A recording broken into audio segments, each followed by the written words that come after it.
Good evening, night owls, and welcome to Whisper Crowley. Tonight, I will guide you into a world of darkness, hoping to help you relax and unwind. Perhaps some of you will even drift into a haunting yet soothing sleep. Before we begin, let me know where you're listening from and what time it is for you. And now, we begin.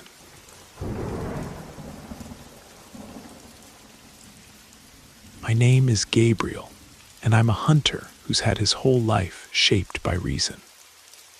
I grew up in a small village in the heart of Northern California's redwood forests, where the roar of wild animals was the music that marked the rhythm of life. From a young age, my father taught me the trade, and over the years I made it my own. By 25, I was already known as a skilled hunter, capable of facing any creature the wilderness could offer. But there was one hunt I never imagined would change my life. One that would make even my memories seem like unrealities, like a nightmare that crawls under your skin and doesn't stop gripping you. It was early October when I received the news. I had heard rumors in the village about a strange animal roaming the depths of the forest.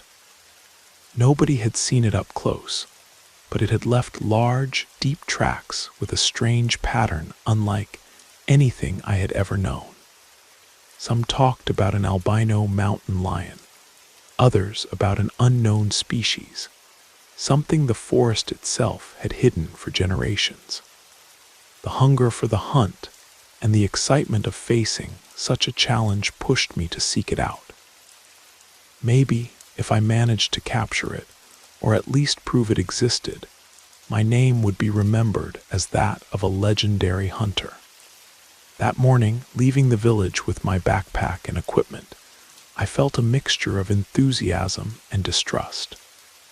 The sky was gray, and the humidity was so dense that the air seemed like a weight on my lungs.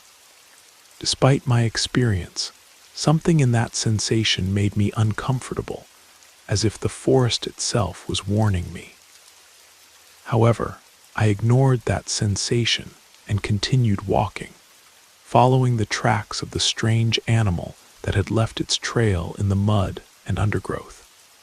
There weren't many people who dared to venture so deep, and I knew that if I found what I was looking for, I would have to do it alone. The forest embraced me with its tense calm. The trees, towering and full of life, created an impenetrable canopy that didn't let a single ray of sun pass through. The sounds were constant: insects buzzing, birds screaming, animals moving among the bushes. Everything seemed normal, but I knew that deep down in that calm lurked something dangerous. As I walked, the breeze caressed my face, and I realized that the sounds of the forest were beginning to diminish, as if something was turning off life itself around it. I stopped, scanning the area. My senses were alert, but I couldn't identify what was making me feel that oppression in my chest. Around 3 in the afternoon, I found the first thing that made me think something strange was happening. A pair of gigantic tracks in the mud, much larger than I had ever seen from any feline or forest animal. They were deep and their edges were torn, as if something with enormous claws had passed through there with great force. They weren't fresh tracks, but they were undoubtedly recent. I decided to follow them, still with the sensation that something was watching me. The forest seemed to have become even denser, as if it was swallowing me. The sun began to set, and the darkness in the forest was almost total. I decided to set up my camp in a small clearing near a stream. I lit a fire, although I didn't have much hope it would help me ward off whatever might be in the surroundings. In the distance, I heard something strange, a sound I couldn't identify. It wasn't the usual song of animals or the chirping of some insect. It was more like a whisper, a creaking, as if something was moving slowly toward me. I thought it was one of the many nocturnal animals that inhabited the forest and forced myself to relax, although my body wouldn't let me. The sensation of being watched, that same discomfort I felt at the beginning, returned with force. At midnight, while trying to sleep, the forest exploded in a deafening scream. A deep and terrifying roar resonated throughout the woods. It was a guttural sound, something I had never heard before. It wasn't a mountain lion or a bear. That was bigger, stronger, and had a tone that overflowed with the fury of any known beast. My heart accelerated, and my hunter instincts triggered instantly. Something was near, very near. I took my rifle and got up quickly, but before I could even move a step, I heard how branches were cracking around me.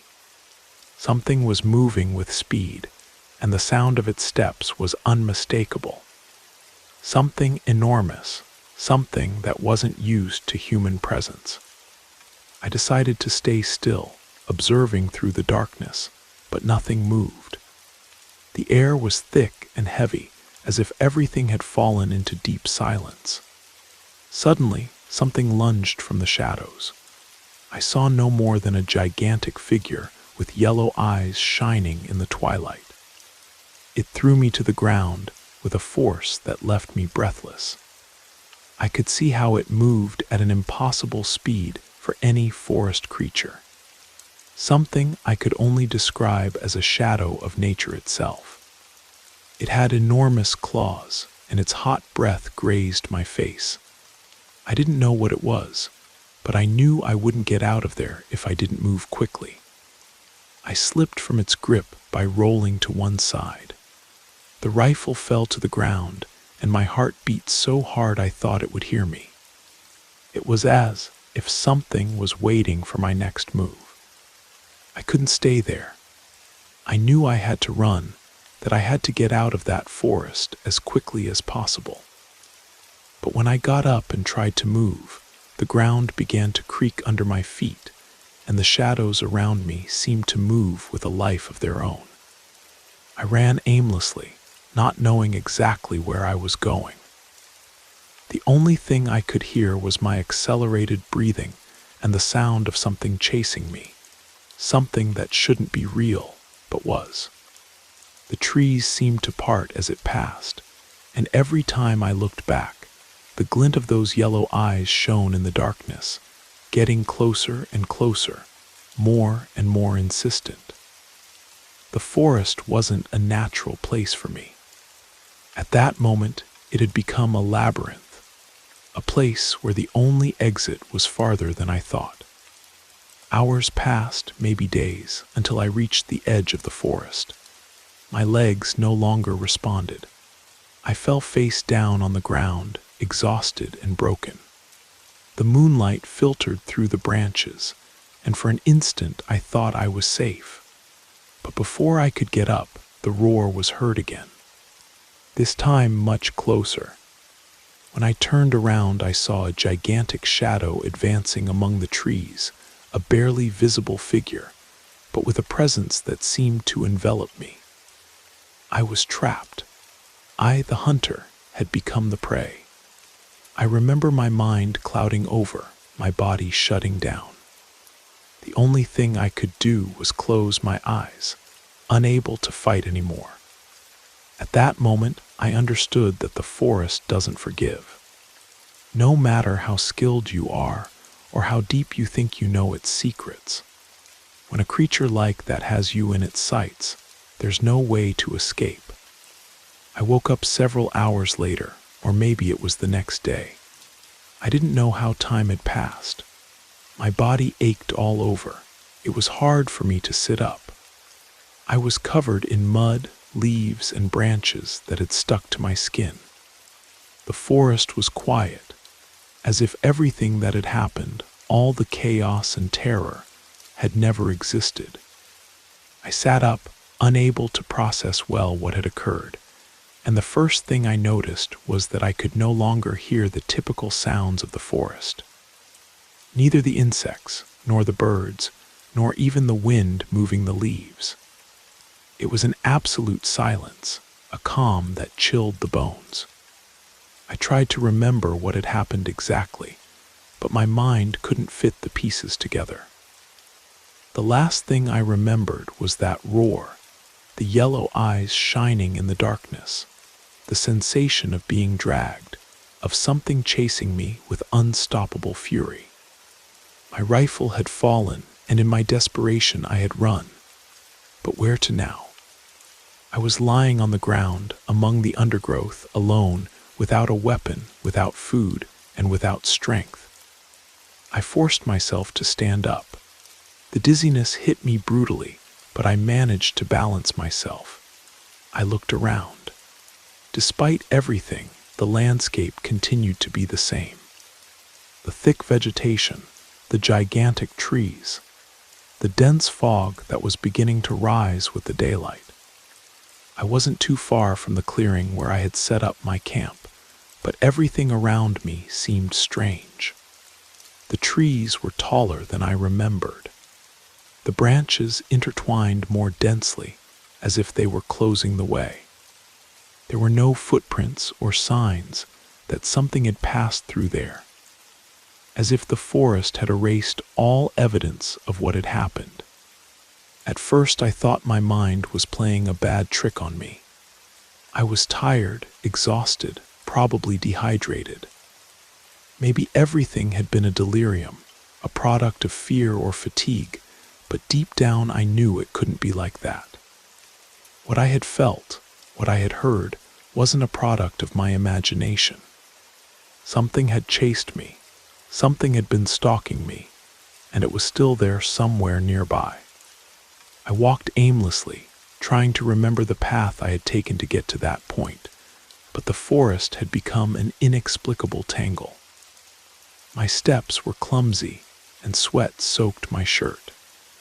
At first I thought my mind was clouding over, but soon I began to notice details that confirmed what I already knew. The forest wasn't calm. Something had changed. Every creak, every distant noise put me on alert. The silence of the forest was the worst of silences. One that envelops you, that makes you feel like prey waiting to be hunted. I realized I wasn't alone. A soft but constant creaking began to sound to my left. I thought it was an animal, a rodent, or one of the small creatures that inhabit the forest. But the sensation in my stomach told me otherwise. I couldn't help but look toward the sound, searching among the trees and undergrowth, but I saw nothing. However, I felt it. I was being watched. The same sensation I had the first time when I saw those eyes shining in the darkness.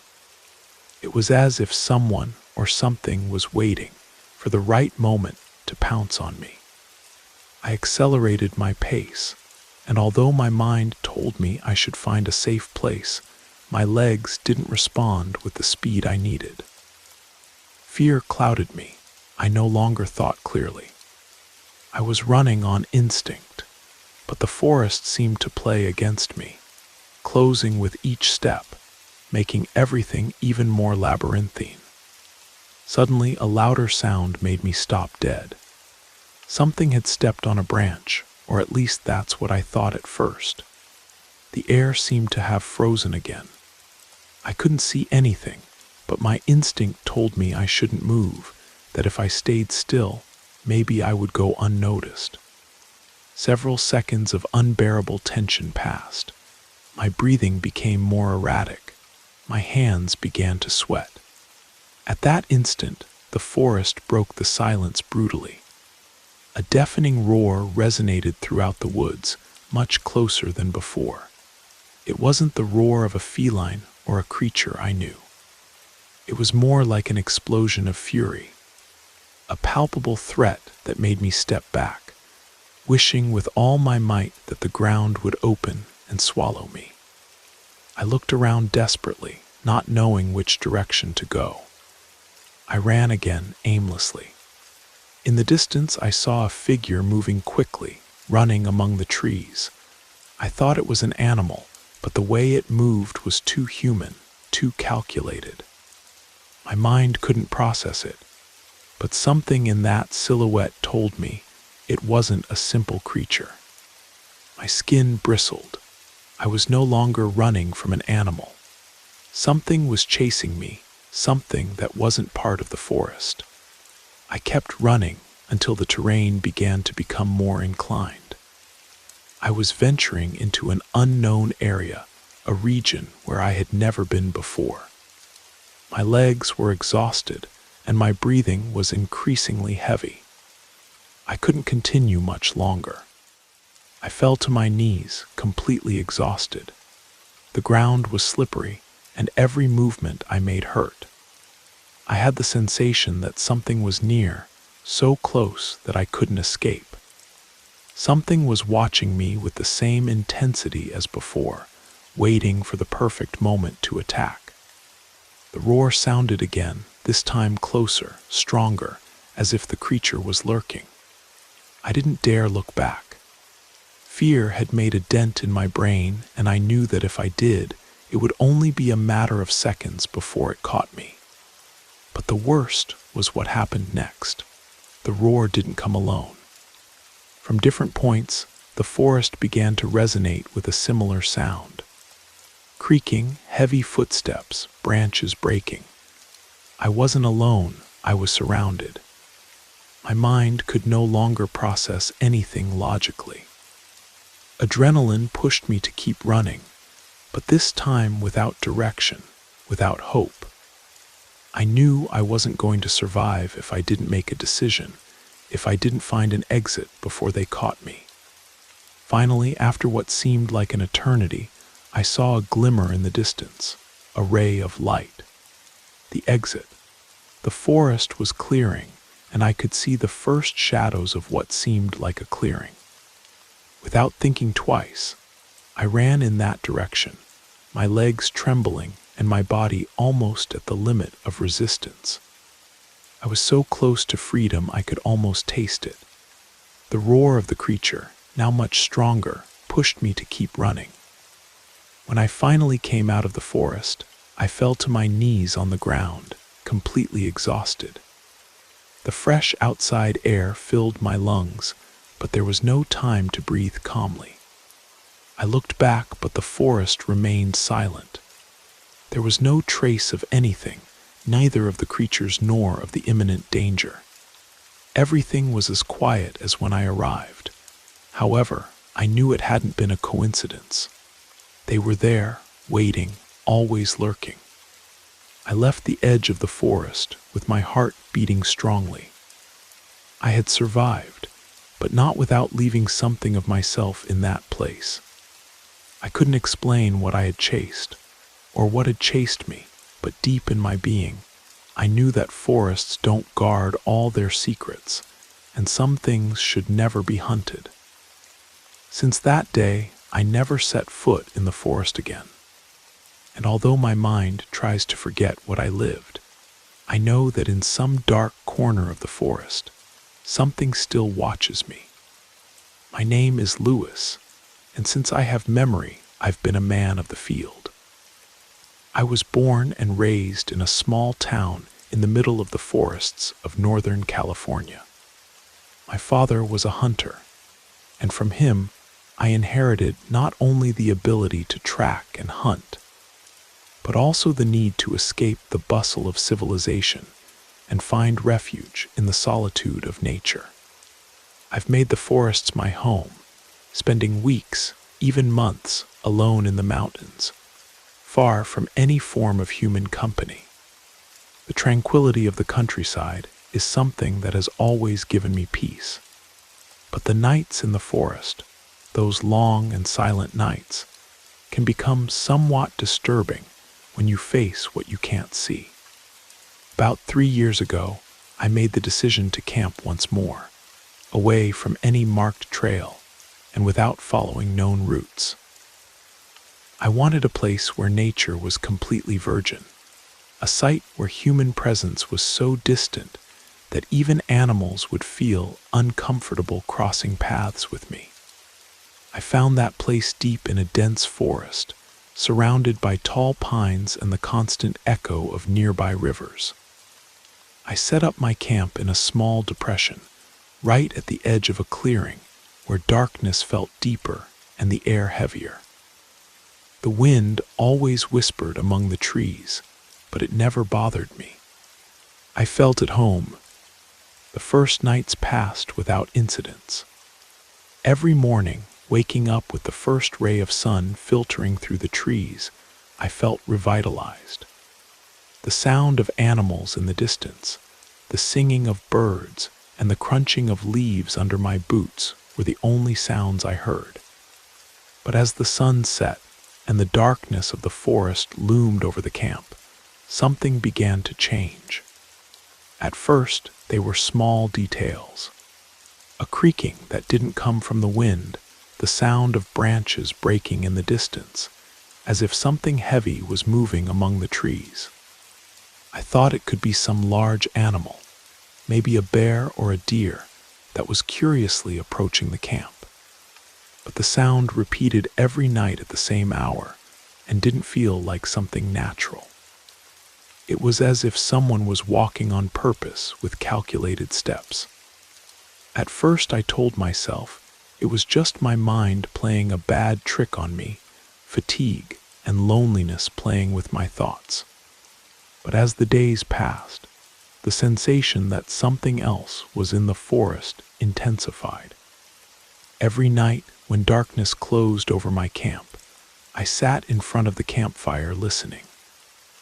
At first, I couldn't identify the origin of the noises, but it was as if something or someone was watching me from the twilight. The trees around me seemed more alive than ever, and the wind became sharper, as if it wanted to speak to me. Sometimes I felt I wasn't alone, and then one night I heard it clearly. It was a whisper, low, almost imperceptible, but so close it froze my blood. It didn't come from a single point, but seemed to surround me, enveloping me in its echo. I looked around, my flashlight barely illuminating a few yards ahead, but I saw nothing, just the trees, the elongated shadows that the fire projected on the ground. There was nothing there. I got up quickly with the rifle in hand and walked toward the origin of the sound.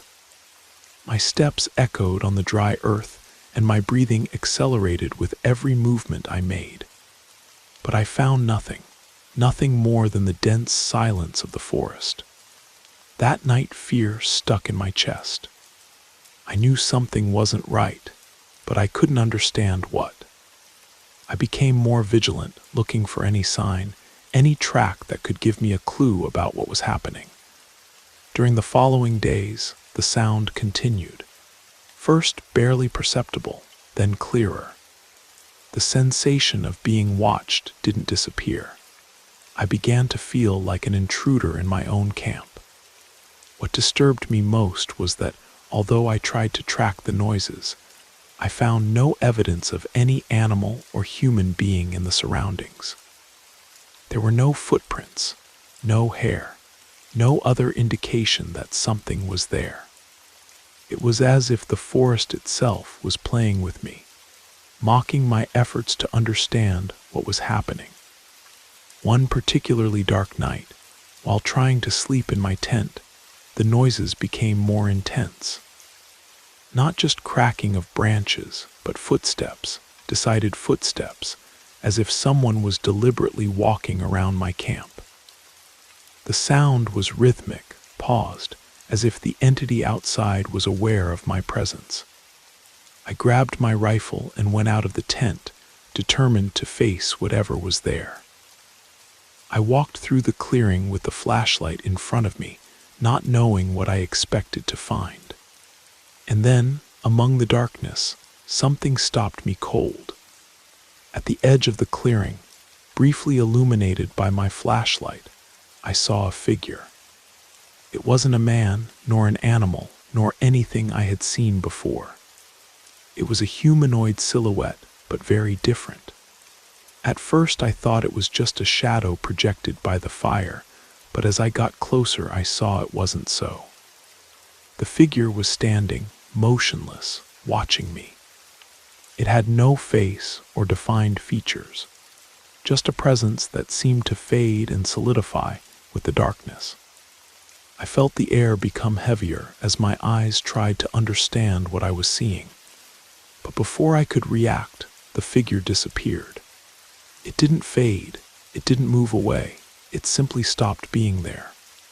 My heart beat strongly in my chest. I ran back to the camp without daring to look back. That night I didn't sleep a single minute. Fear kept me alert, my eyes fixed on the darkness, waiting to see that figure again. At dawn, the cold air of the forest felt even denser. I didn't want to stay one more minute in that place, but something inside me told me I had to continue. Something was calling me, something I couldn't understand yet. Days passed and I decided I was going to abandon the camp. I couldn't stay there, not with what I had seen. But just when I was packing, something strange caught my attention. On the ground, next to the campfire, I found something that didn't belong to the place. It wasn't anything natural, or something someone could have brought by accident. It was a small wooden box of an ancient design with carved details that seemed strange and foreign to everything I knew. There was no way the box was there by chance. I hadn't seen it before, not even when I arrived at the camp. I opened it, and inside I found a strange stone of a deep red color, almost black, that seemed to emit a weak glow. The sensation of cold emanating from it was unbearable, as if it wasn't a stone, but something much older, something that didn't belong to the world I knew. My skin bristled when I held it, and at that moment I knew I shouldn't have touched it. Something inside me told me I had unleashed something that shouldn't have been unearthed. That same night, as darkness fell, the noises intensified. This time they weren't just footsteps, but laughter, whispers that seemed to come from everywhere. I couldn't stay any longer. I took my things and abandoned the camp hastily, without looking back. I never knew what I had found in that forest. I never understood the noises or the figure I saw that night. But I'll always remember that box, that stone, and the sensation that by having touched it, I awakened something that had been sleeping for centuries in that place. Since then, I haven't returned to the forests of Northern California. My instinct tells me there are things that shouldn't be touched, secrets that must remain hidden. The echo in the darkness continues to resonate in my mind, but I know that at least for now, I must keep my distance. After abandoning the camp, the following weeks were a mixture of uncertainty and persistent fear. I tried to return to the life I led before, away from the forests, but the experience continued to torment me. The forest no longer seemed the same to me. Every tree, every trail I had traveled so many times looked different, as if the shadows had changed, becoming denser, more dangerous. But what disturbed me most was the sensation that I wasn't alone, as if something or someone was waiting for me, lurking in the shadows. During a couple of weeks, I decided to stay in town. Although I didn't feel completely safe there, at least the bustle of daily life helped me keep my mind busy. However, I couldn't help but feel that they were watching me, as if someone's eyes followed me at every step. The neighbors, people I had known all my life, began to look at me strangely. Sometimes, when crossing paths with one of them, I noticed they didn't say anything to me, but their looks seemed more cautious, as if they knew something I didn't know. One afternoon, while passing near the town square, I saw an old friend, Pedro, who had been my companion in some of the first hunting days in the mountains. He was a rough man of few words, but with an intuition for the forests that few possessed. I greeted him, and we sat down to chat. At first the conversation was trivial, the weather, changes in the village. But soon I noticed Pedro was avoiding looking me directly in the eyes. He seemed restless. "You know, Louis," he finally told me while rubbing his gray beard, "I've heard someone was around those mountains. Some say it's no longer safe up there. More people are getting lost lately. I even heard that there are things that shouldn't be unearthed." My blood froze, although I tried to stay calm. "What are you talking about, Pedro? What things?" Pedro looked at me again. His eyes darkened a little, as if the words cost him. "It's not something everyone knows, but there are rumors, old rumors. In that area where you went, many years ago it was said that some hunters came across something they shouldn't have. Something that had been sleeping there in the forest since ancient times. And when they unearthed it, they never returned." I remained silent, feeling a growing pressure in my chest. "So you've heard it too?" Pedro nodded slowly, looking around as if he feared someone could hear. "A long time ago, an old man told me about some talismans that were found in that area, and about a stone, yes, the same one you mentioned. The solitary hunters, those who dared to go deeper into the mountains, never returned complete. At first they would disappear, and then their bodies would appear, but something in their eyes, something had changed. Nobody dared to talk about it. Nobody wanted to know. At first I didn't understand what he was referring to. But when Pedro began to tell me the stories of the town's elders, I began to connect the dots. The disappearances, the strange shadows in the corners of the forest, the sensation that someone was watching you without being there. Everything began to make more sense, although I didn't want to accept it. Those legends didn't just talk about missing hunters, but about something much darker, something that lived in the mountains waiting to be discovered. Despite everything, I decided I couldn't leave things like that. I felt the mystery was consuming me. I couldn't live with that sensation, that I had left something unresolved. Maybe the stone, the box were just the beginning. Maybe there was something beyond, something I needed to understand before the darkness swallowed me completely. A month later, I returned to the mountains, armed with more caution and with the hope of finding answers. I no longer planned to camp in the same place, or even approach the clearing where I had found the box.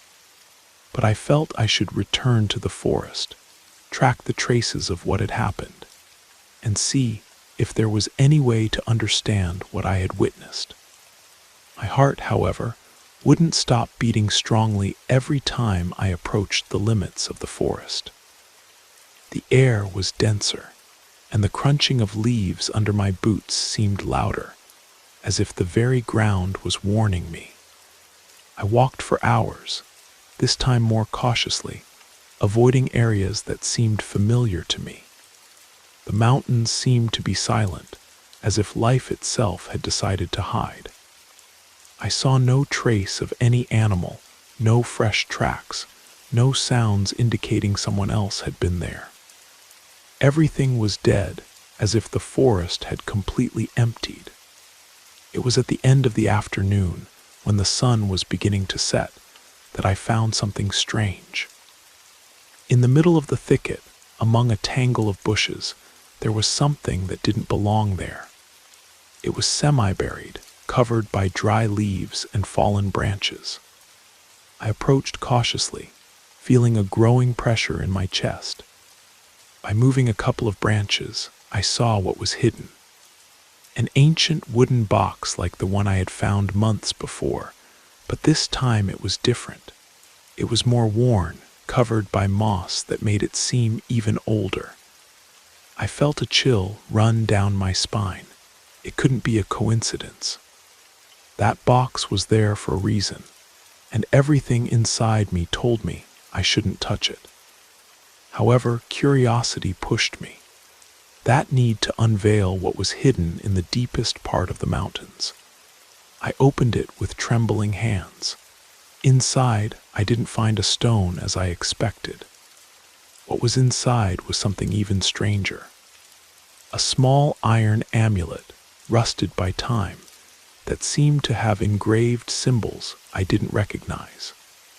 The symbols intertwined intricately, as if it were an ancient language forgotten for centuries. What was most disturbing of all was the sensation that the air around it became colder, denser as I touched it. Darkness began to fall quickly, and a sensation of discomfort invaded me strongly. The wind rose suddenly, stirring the trees around me, and I could hear again the creaking, the footsteps. Something was there, lurking, something that had been waiting for this moment. I realized too late that I had made a mistake returning, that amulet not only belonged to another time, but perhaps, like the stone, was an object that shouldn't be touched. I decided I couldn't stay any longer. I kept the amulet, buried it along with the box, and retreated quickly without looking back. I didn't want to know more. I knew that everything I had done had broken a balance that should have remained intact. The disappearances, the rumors, the legends of those who dared to unearth the forbidden, everything made sense. Now I returned to town with the sensation that the forest had marked me irreparably. Since then, I never approached that part of the mountains again. But the sensation that something watches me, waiting for the right moment, remains with me. The only thing I can do now is stay away from those lands, and hope that the echo of what I found and what I unearthed doesn't follow me.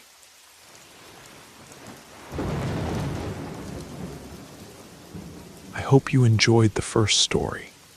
If you did, don't forget to leave a like. But if I didn't do my job well, feel free to give it a thumbs down. Either way, drop a comment and let us know where you're listening from and what time it is for you. Now, let's continue. My name is Theodore. For almost 15 years, my job has been to prepare the dead for their final farewell. I work at Eternal Rest Funeral Home, an old corner house in one of those neighborhoods that have seen better times. The floor is made of broken red and white tiles. The walls are always needing a new coat of paint, and in the kitchenette, a water jug drips slowly, marking time in a way no clock can. For most people, it's a morbid job.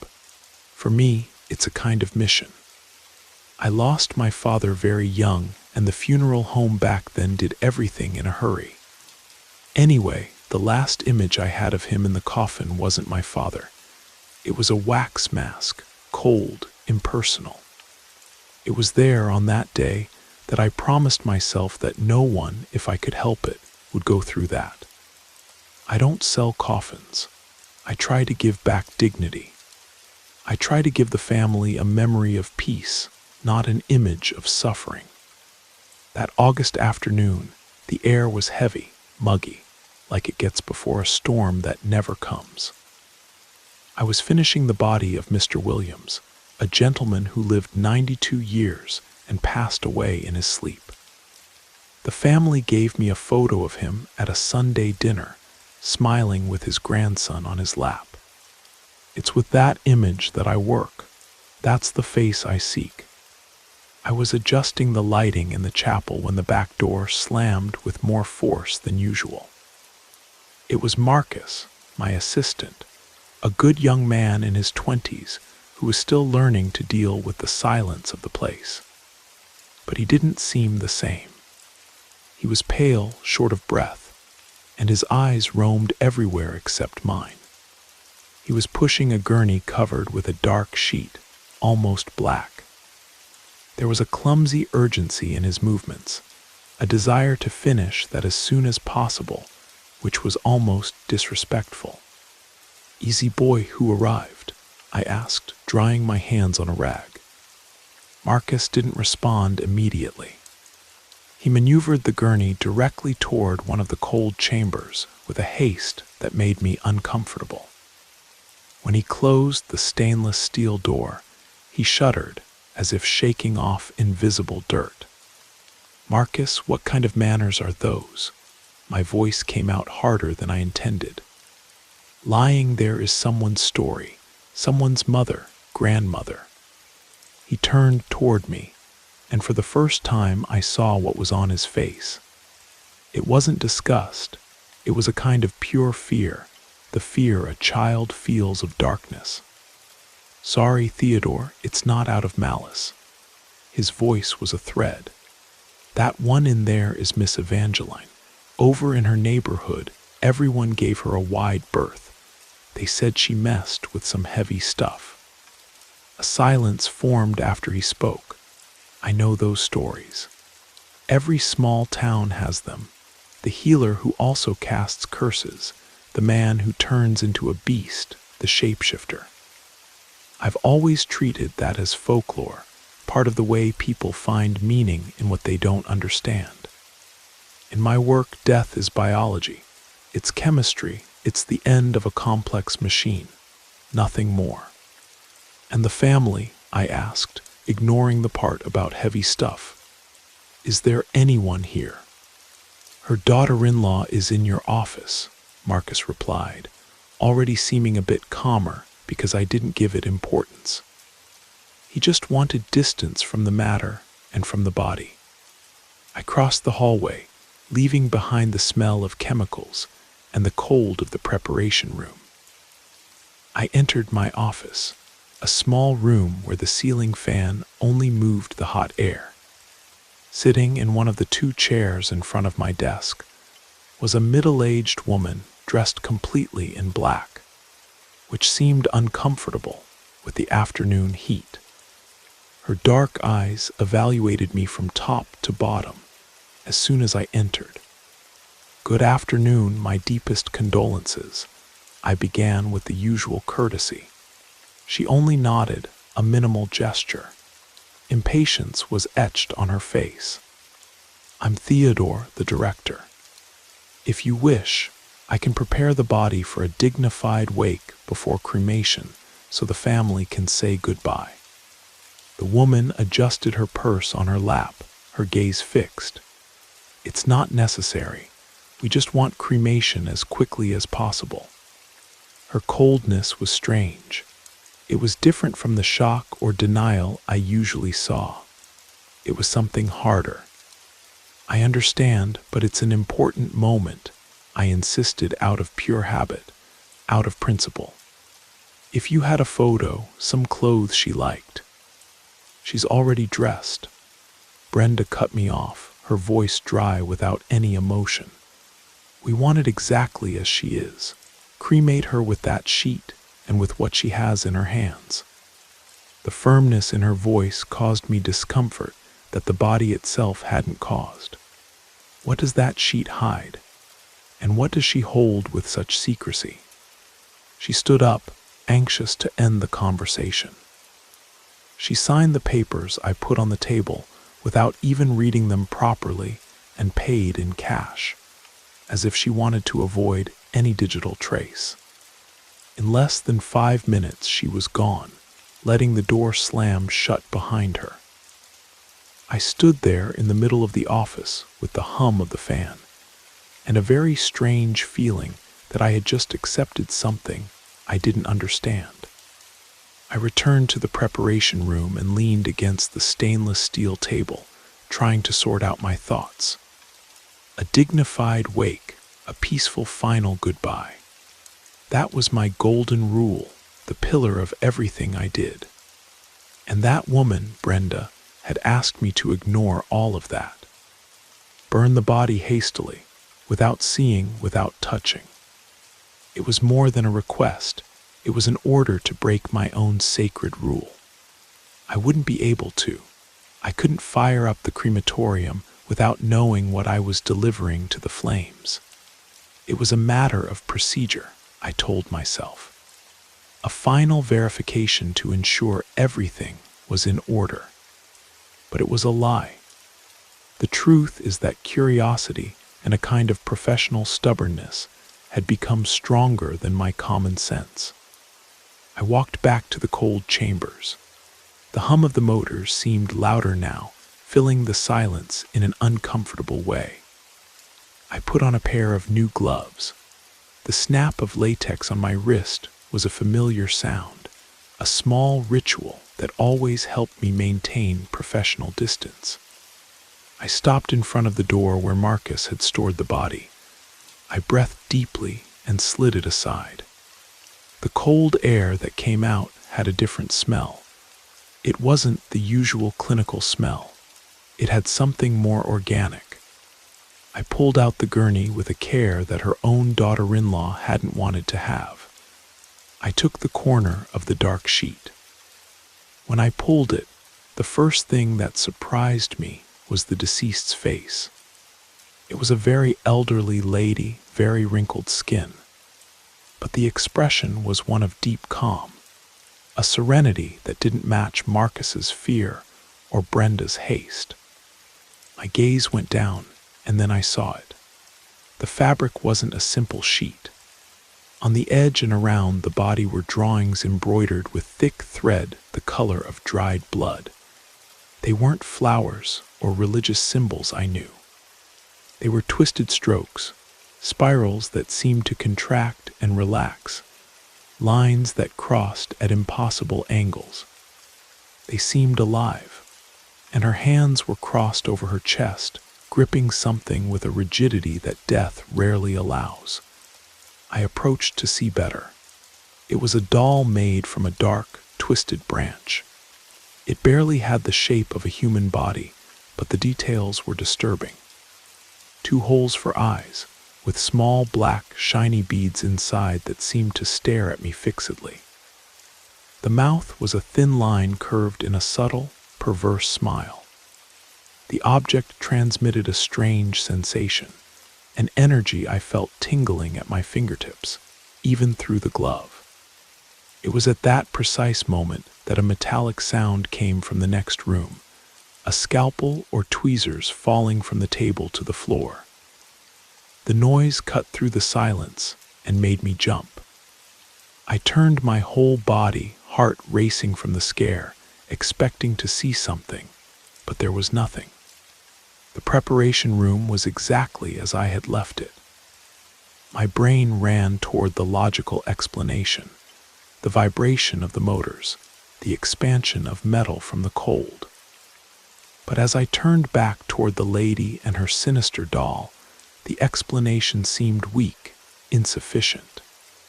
The air in the room seemed to thicken, become denser.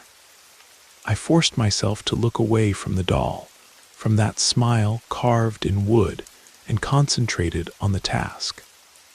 I pushed the gurney back into the cold chamber.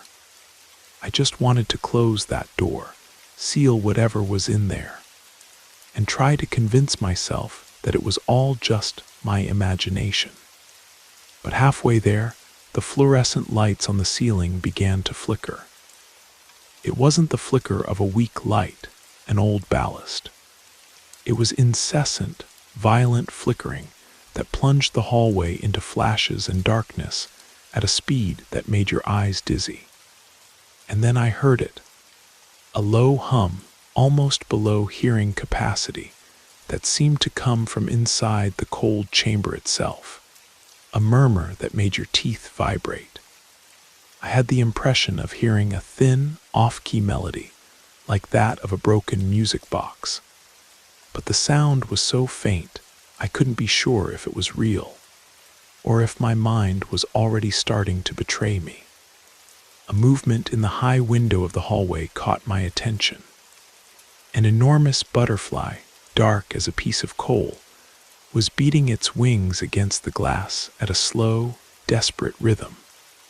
One of those people called death butterflies. The sound of its wings on the glass was like fingernails drumming.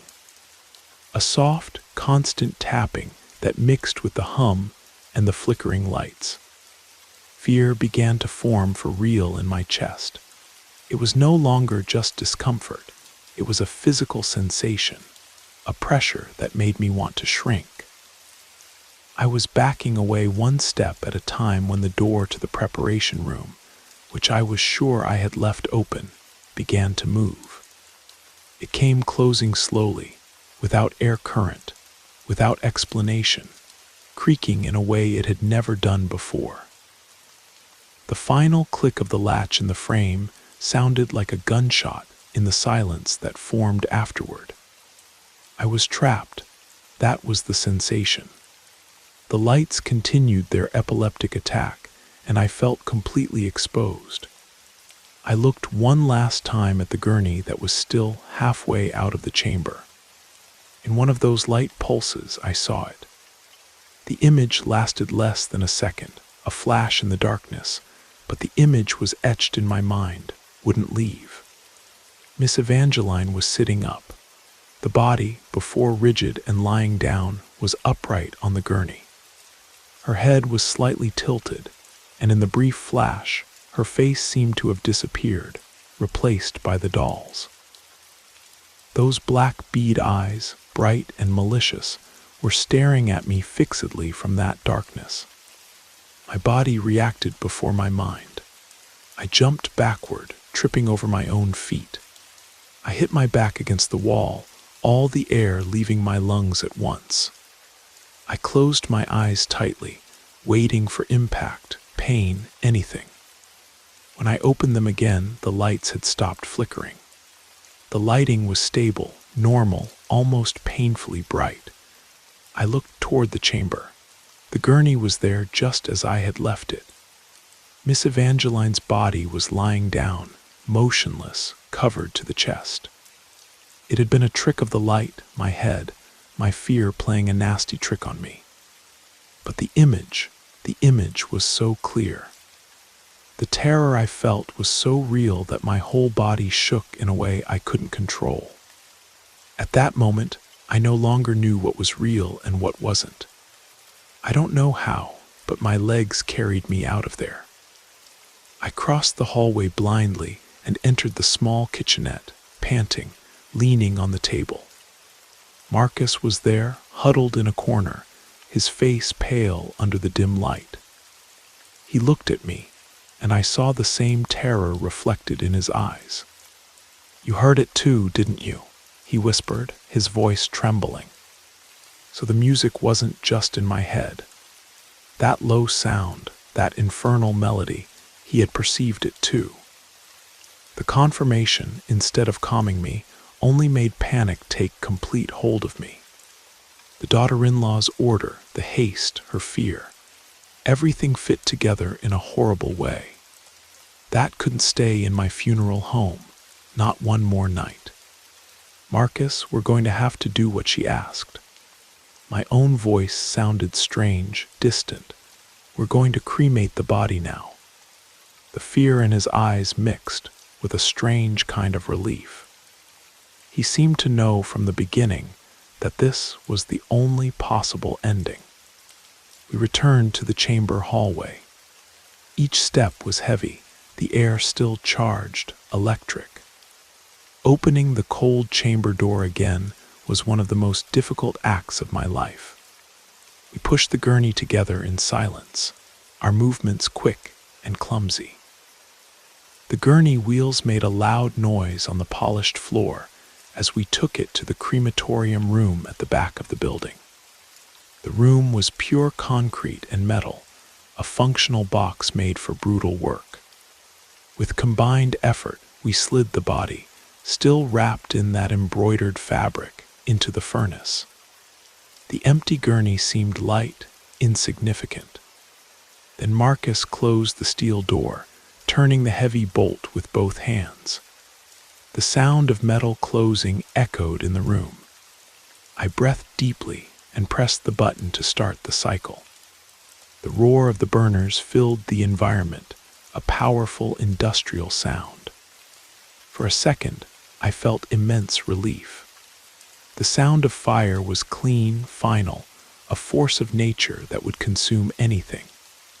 But then, above the roar of the flames, another sound began. A sharp, thin screech that transformed into a scream. A heart-breaking, inhuman scream that seemed to come from pure pain, in a way I had never heard in my life. And then the banging, dull, violent banging against the internal wall of the furnace. Frantic, desperate banging, as if something was trying to get out. That made my hair stand on end completely. It was impossible. The temperature in there was already over 800 degrees, but the screams and banging were undeniable. My instinct, my training, everything in me screamed that this was wrong, that it was a terrible mistake. I advanced toward the control panel, with my hand extended toward the emergency button. No, Marcus threw himself in front of me, grabbing my arm with a strength I didn't know he had. His eyes were bulging, bloodshot. "Let it burn, Theodore," he shouted over the noise. "For the love of God, let it burn. There are things that can't come out of there. It's better this way."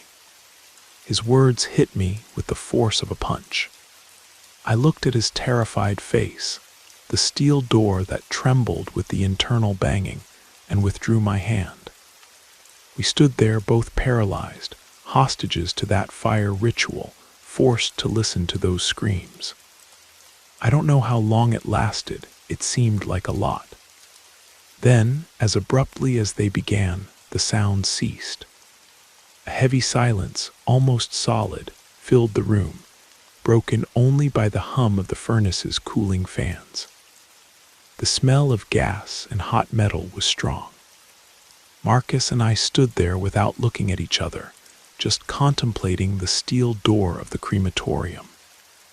Sweat ran down my forehead, but I felt a cold inside that had nothing to do with temperature. We didn't exchange a word. There was nothing to say. Hours later, when the sun was already beginning to tint the sky gray, and the city's routine was awakening outside, the cycle ended. The heat emanating from the machine was still intense. With a heavy heart, I opened the hatch. Inside, there was only what there always is. Fine, grayish dust, the remains of a life reduced to its most basic composition. With the metal shovel, I began the work of collecting the ashes to put them in the temporary urn.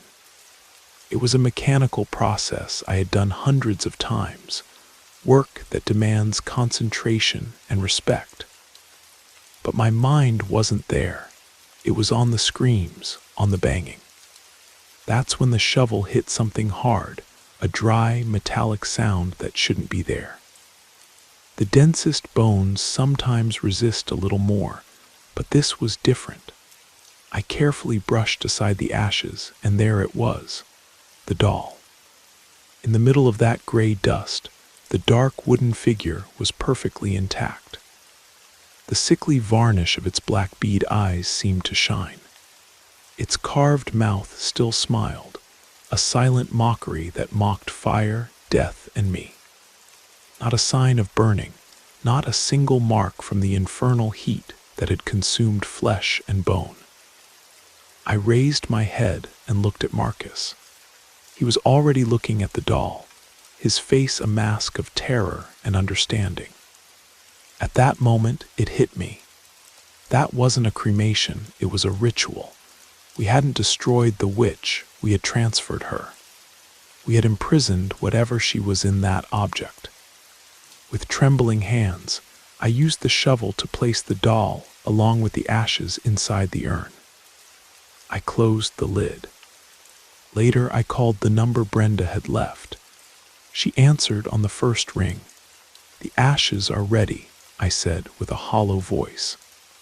There was a pause on the other end of the line. "Good. She's where she should be," she replied and hung up. They never called again, and it was in that silence that I understood. They hadn't abandoned the urn, they had given me custody. Miss Evangeline's urn is still today in the storage room. According to the rules, I should have sent unclaimed remains to a common grave after a year. But how could I? I falsified the date in the registry, noted awaiting family documentation that would never arrive, and hid it at the back of the last shelf. Weeks turned into months, months into years. Marcus couldn't take it. 2 weeks after that night, he asked for his resignation. He said his mother was sick and he needed to return to his hometown. He didn't look me in the eyes when he said goodbye. And I stayed. My sanctuary, the place where I offered peace, became a waiting room. Sometimes, when I work late, I smell a sweet, rancid odor in the air that disappears as soon as I try to find it. Other times I find tools out of place or hear a noise in the hallway like fabric being dragged across the floor. Eternal Rest Funeral Home is no longer a place of silence. It's a place of stillness, a watchful stillness. I failed in my mission. Instead of giving peace to a dead person, I freed something that shouldn't exist and trapped it in my own house. Now, I'm the guardian of that thing. Every day before leaving, I pass by the storage room and look at the urn on the shelf. I don't pray. I just watch and pray that the door stays locked. Well, friends, these were today's stories. I hope with all my heart that you liked them. I upload new videos every day, and I'll be very happy to see you in the next ones. Now on the screen, I'm leaving 2 other good videos that I'm sure you'll love. A hug from Dom, and see you over there.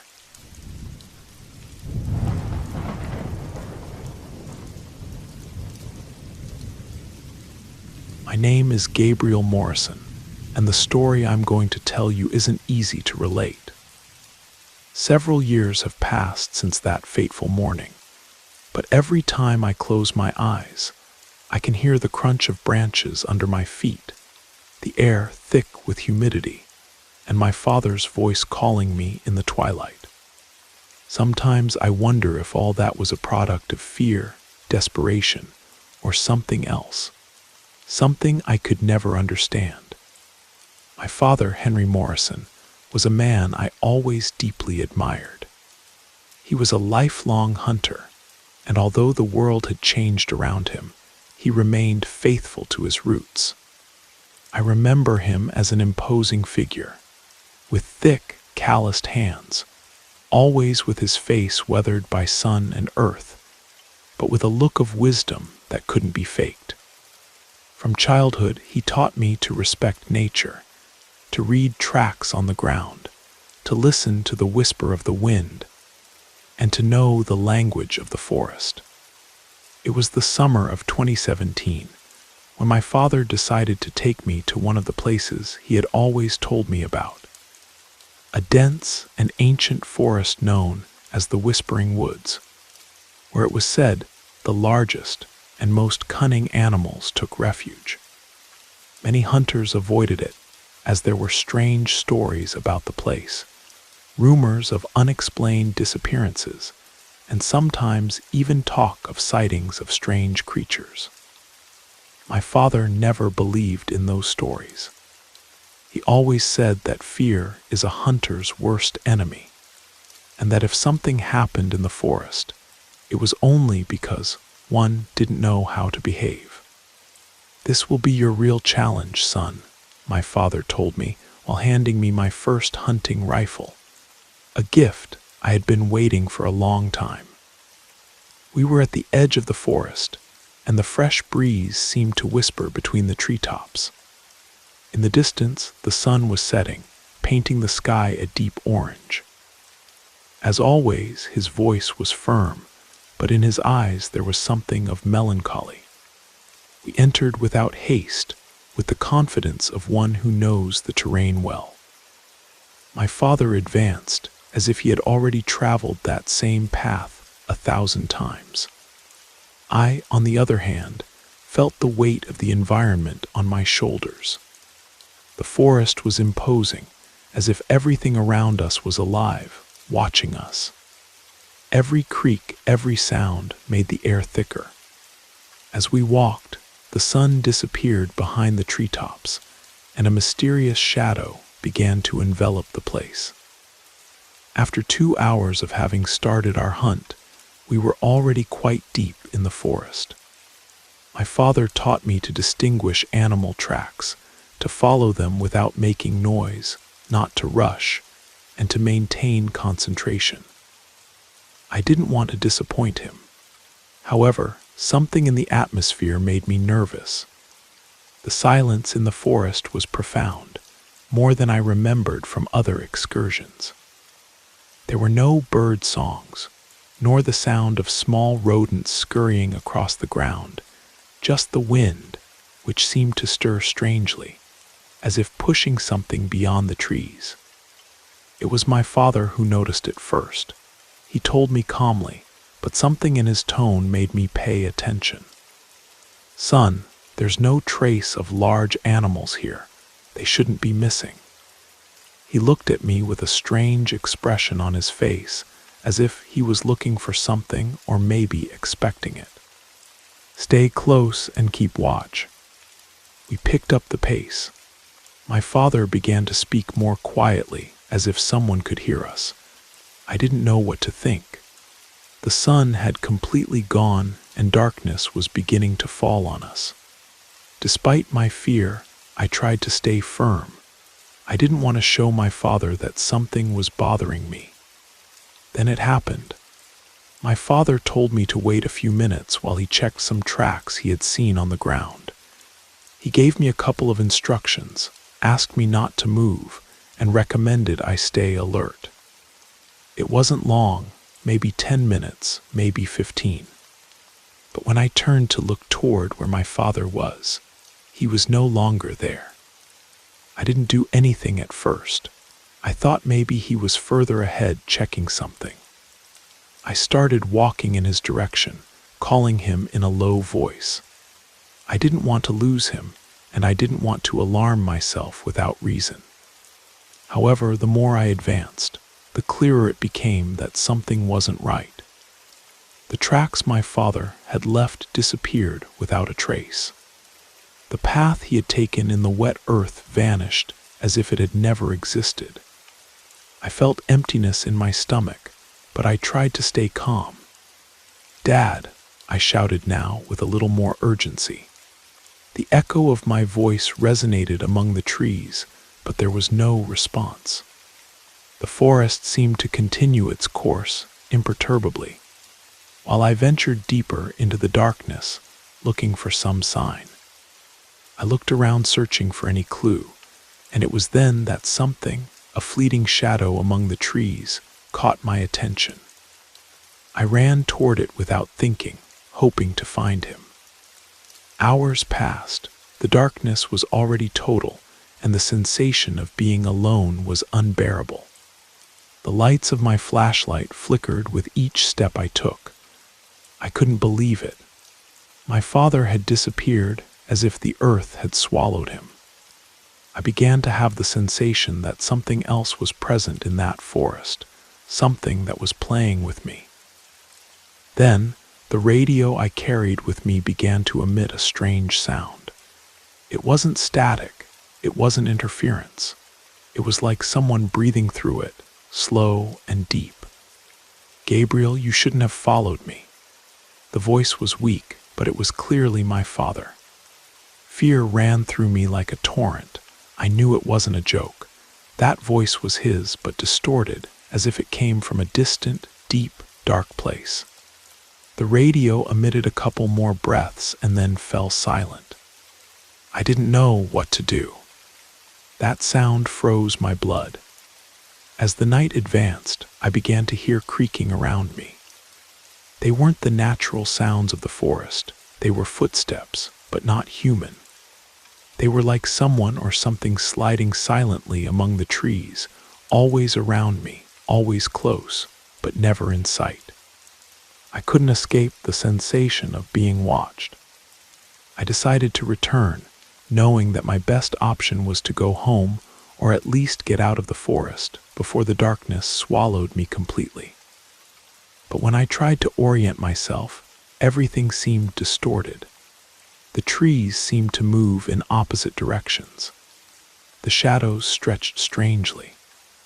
I didn't know if I was lost, if anxiety had played a bad trick on me, or if something much more sinister was happening.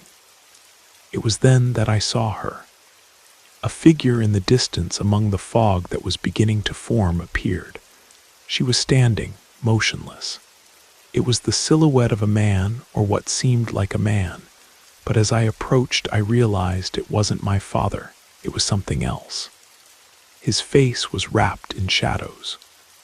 His eyes, dark as night, watched me fixedly. Fear took hold of me. At that moment, I understood I wasn't alone. Something in that forest had been waiting for me and had taken my father. I didn't know how to react. I tried to run, but something stopped me. I couldn't see what it was, but I felt like a cold, invisible hand gripped me, preventing me from advancing. The figure disappeared among the shadows before I could do anything. And in the darkness, my father's voice sounded again, this time louder, clearer. "Gabriel, you shouldn't have come. It's too late now." I don't remember how I got out of there. I only know that at dawn I was at the limits of the forest, covered with dirt and leaves, without strength to continue. I never found my father. The police searched for days, but there was no trace. Nobody believed my story, and although I looked for answers for a long time, I never found them. The forest, the figure, the voices remain a mystery. The only thing I know for certain is that I won't return to that place. And if I ever come across someone who talks about it, I'll know that somehow that forest keeps secrets that nobody should want to discover. What happened after leaving the forest wasn't the relief I expected. I couldn't shake the feeling of being followed. The nights were the worst. My mind wouldn't stop reliving the images of that strange forest, of that dark figure, and of my father's voice on the radio. Sometimes, when the house was silent, I thought I heard whispers in the distance, as if someone was calling me. But what was most disturbing was the absolute silence of the hours I spent looking for my father. The deep void his absence left. Sometimes I even thought I had made a mistake, that my mind was playing tricks on me, but something inside me told me it wasn't an error. The weeks passed, and the police stopped searching. My father's tracks vanished quickly. Nobody in the town understood what had happened. When I tried to tell what had occurred in the forest, some looked at me with distrust, others with pity. Old Thomas, the elder who had always been my father's friend, was the only one who listened to me seriously. Thomas knew the forest better than anyone and had always spoken of it with reverential respect, as if there was something in that place that shouldn't be touched. One day, I decided to visit him at his house. The town wasn't very far from where we lived, so it took me little time to get there. Thomas lived in an old cabin full of books and memories on the outskirts of town. Upon entering, he received me with a cup of hot coffee and a grave look. "You know, Gabriel, your father didn't want you to get into that forest," he said without preamble while signaling for me to sit down. His voice was grave, tired, as if the weight of years and experiences had made him wiser, but also more somber. "I know, but I don't understand what happened." There was no trace of him, nothing, as if the earth had swallowed him, I responded, trying not to sound desperate, but I couldn't help it. The uncertainty was devouring me. Thomas remained silent for a moment. Then, with a somber expression, he began to talk about something my father had never told me. The Whispering Woods isn't just an isolated place. It has a history, Gabriel. Your father knew about it, although he never told you about it. When we were young, some of the town's elders talked about strange things that happened in those forests. There's something there, something you can't see, but that's waiting. Years ago, hunters in the region disappeared, always in the same way. It wasn't about animals or accidents. The trees, the shadows entangle you. The men who entered, no matter how brave they were, didn't return. I looked at him incredulously. I didn't want to believe in superstitions or myths, but the way Thomas said it made me feel a strange sensation of discomfort. Are you saying my father knew something about this? That he disappeared for some supernatural reason? I asked with a knot in my throat. I didn't know if I wanted to know the answer. Thomas nodded slowly, his gaze fixed on the fireplace fire. Your father wasn't a superstitious man, I know. But over time he stopped going to that forest. There was something that bothered him, something he never mentioned. And now that this has happened to you, I'm sure something took him there. Something in the air, in the shadows. Some old hunters believe the forest has a presence, and that presence isn't something you can avoid. Once it marks you, it follows you. Your father wasn't marked because he knew how to respect it, but you, I don't know. My hands trembled upon hearing those words. I didn't want it to be true. I didn't want my father to have been part of something so strange, so out of the ordinary. But I couldn't stop wondering if somehow there was something more behind his disappearance, something that not even the police could explain. What should I do then? I asked, feeling more lost than ever. Thomas got up from his seat and walked to a shelf on the wall where he took out an old map of the forest. He spread it on the table, pointing to some areas that seemed denser than others. It wasn't a common map. It seemed to have been drawn by hand, with strange marks and symbols I couldn't understand. This is what many don't know, Thomas said while tracing a line on the map. This forest has points where things aren't as they seem, roots change, trees move, and time passes differently. If you really want to find your father, or at least understand what happened, you're going to have to return to the heart of the forest. But you can't do it alone. I'll accompany you, but you must be prepared for what you'll find. I didn't know what to do. Return to the same place where my father had disappeared, venture into the forest I had sworn never to step foot in again. But a part of me couldn't let it go. I needed answers. Although I knew the forest could be a dangerous place, beyond what I could understand, my instinct told me I had to do it. I decided to go with Thomas. The next morning we headed to the forest. We carried provisions, flashlights, and some weapons, but the sensation that something else was stalking us remained in the air. At first, everything seemed normal. The first hours of the walk were calm, although tension was present in every step. But as we went deeper into the forest, the atmosphere became increasingly dense. The wind no longer whispered among the trees, but seemed to crawl as if something was breathing next to us. The shadows didn't seem to move naturally, and every time we looked back, the path seemed more diffuse, as if the forest was trying to hide our exit. Finally, we reached a clearing. Fog covered everything around us, and a strange calm took hold of us. Thomas stopped dead and pointed toward the center of the clearing. "It's here where things get altered," he said in a low voice. "Your father knew it, but couldn't escape." I didn't understand what he meant. My gaze followed the direction he pointed, but I saw nothing strange, just trees, shadows, and fog. However, when I looked more closely, I thought I could distinguish something among the shadows, something that seemed to move, but I couldn't specify what it was. The sensation of being watched intensified. Suddenly, the radio I carried in my backpack began to emit static. I hadn't turned it on, but now it sounded loud. I hurried to take it out of the backpack and could hear a soft but clear whisper.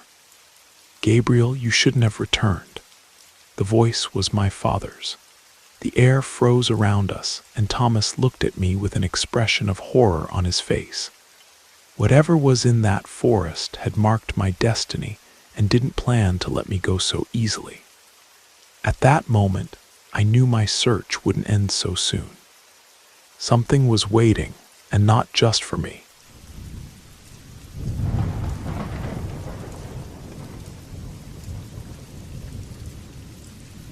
My name is Henry. I'm 33 years old, and I lived for almost 5 years on a street without glamour, but quiet enough to walk home from work every night. At the end of the block, there was an abandoned bus stop with cracked glass, a concrete bench, and a faded advertisement for an English course. It was there that I started noticing a man in a felt hat, always sitting with a closed umbrella resting against his leg, even when the sky was clear. He never asked for anything, never spoke, never made eye contact with anyone.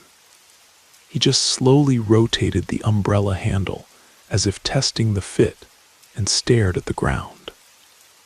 I passed the stop every night around 9:30, returning from my shift at the shopping mall. At first, I thought he was waiting for a bus, but 3 weeks passed, and he was still there in the same position under the flickering streetlight. I didn't see bags, sleeping bags, or cans nearby, which made everything stranger. One Tuesday, I decided to leave a cup of coffee I had just bought near him. He didn't react. The next day, the cup was still there, sealed, cold, disgusting. My stomach knotted up. I asked Don Raul, a rideshare driver who always parked at the corner, if he knew the man. "What man?" he asked with a short laugh. "The one with the hat sitting at the old stop," I replied. "Friend, after 10 p.m., that light goes out. I never see anyone there."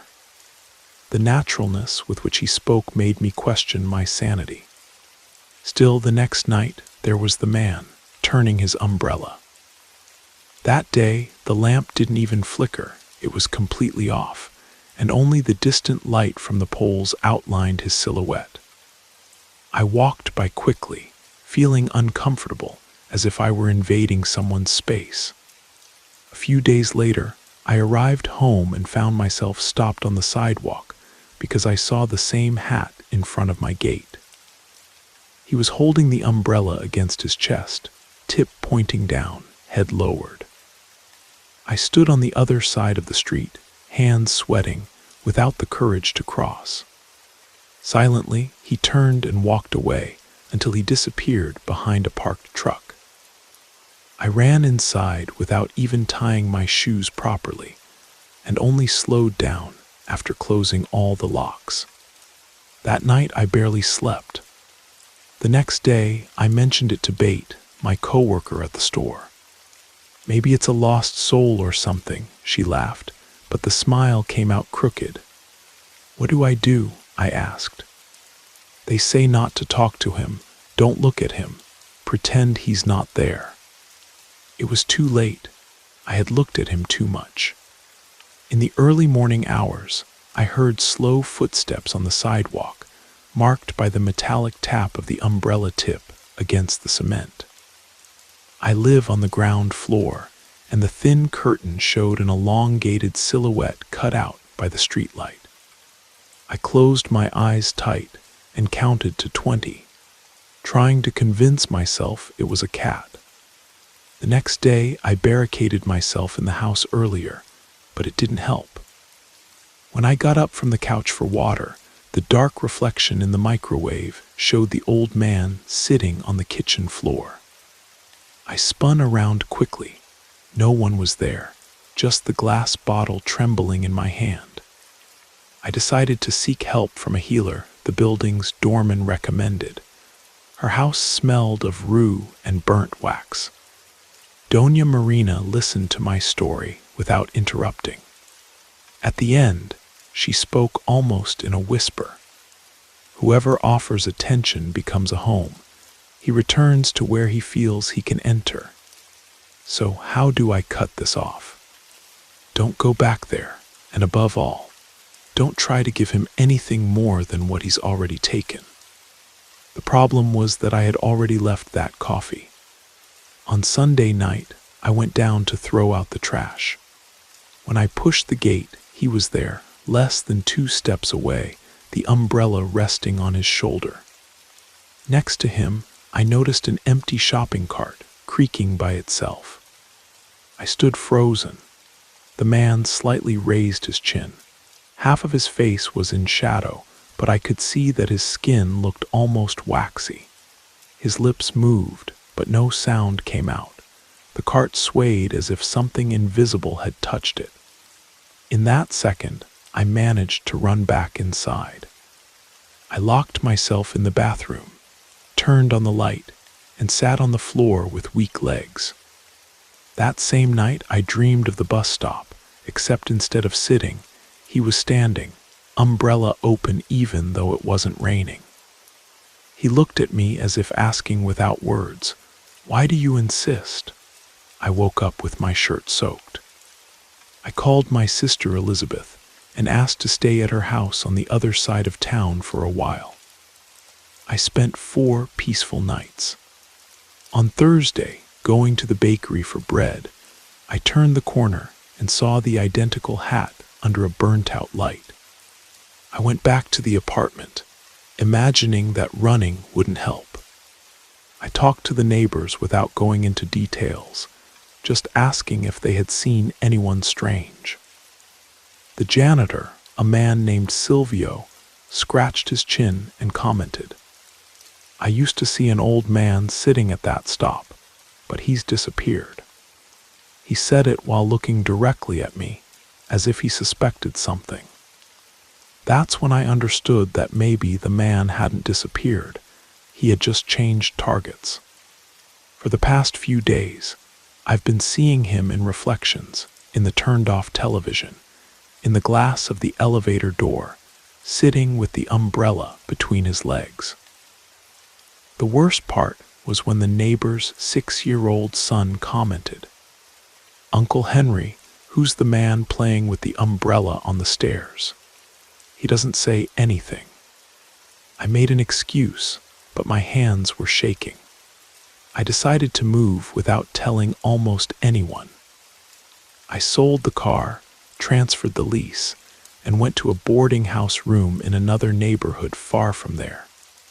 2 months passed without nightmares or shadows. I started to believe I had exaggerated. Then, one Tuesday night, I got off the bus and saw an old stop, broken bench, oscillating lamp. The hat was there tilted, the umbrella spinning slowly. I didn't slow down. With each step, I felt the light metallic tap on the cement nailed behind me. Since then, I've changed cities twice. I don't stay more than 6 or 8 months in the same zip code. I avoid empty bus stops, burnt-out lamps, anyone with a felt hat. Still, sometimes on any street, I see the silhouette sitting in the distance, and my stomach churns. Some things don't want to be seen, they just need to be recognized once. I made that mistake. I offered coffee, I asked who he was.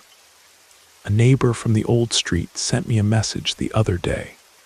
"Sorry for the question, Henry, but there's a man sitting on the sidewalk of your old house since dawn. He's carrying an umbrella. Do you know who he is?" I replied that I didn't. Last Friday, I decided to confront it and return to the old neighborhood. It was almost 10:30. When I turned the corner, I saw the abandoned stop. The man was sitting as always, but this time, as I passed, he slowly raised the umbrella and pointed the tip at me, almost an invitation. I felt my heart racing, but I kept walking, trying to pretend I ignored him. The lamp burned out completely, darkening everything for a second. When the neighboring light came back on, the bench was empty. I thought I had gotten rid of him, until I heard the metallic tap of the umbrella right behind me. I finally understood that he doesn't wait for buses or rides.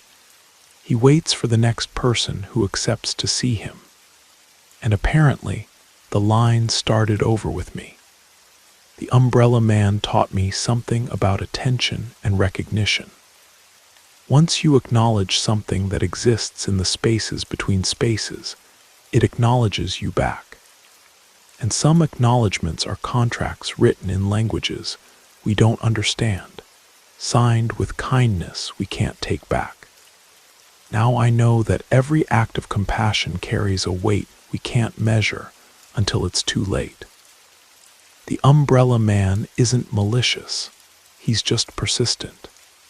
He's been waiting at that bus stop for decades, maybe centuries, collecting those who notice him, those who care enough to offer something, anything. And now he's waiting for me, wherever I go, whatever city I choose. The umbrella spins slowly in his hands, marking time, until I finally understand what he's been trying to tell me all along. Some passengers never reach their destination, and some stops are the end of the line.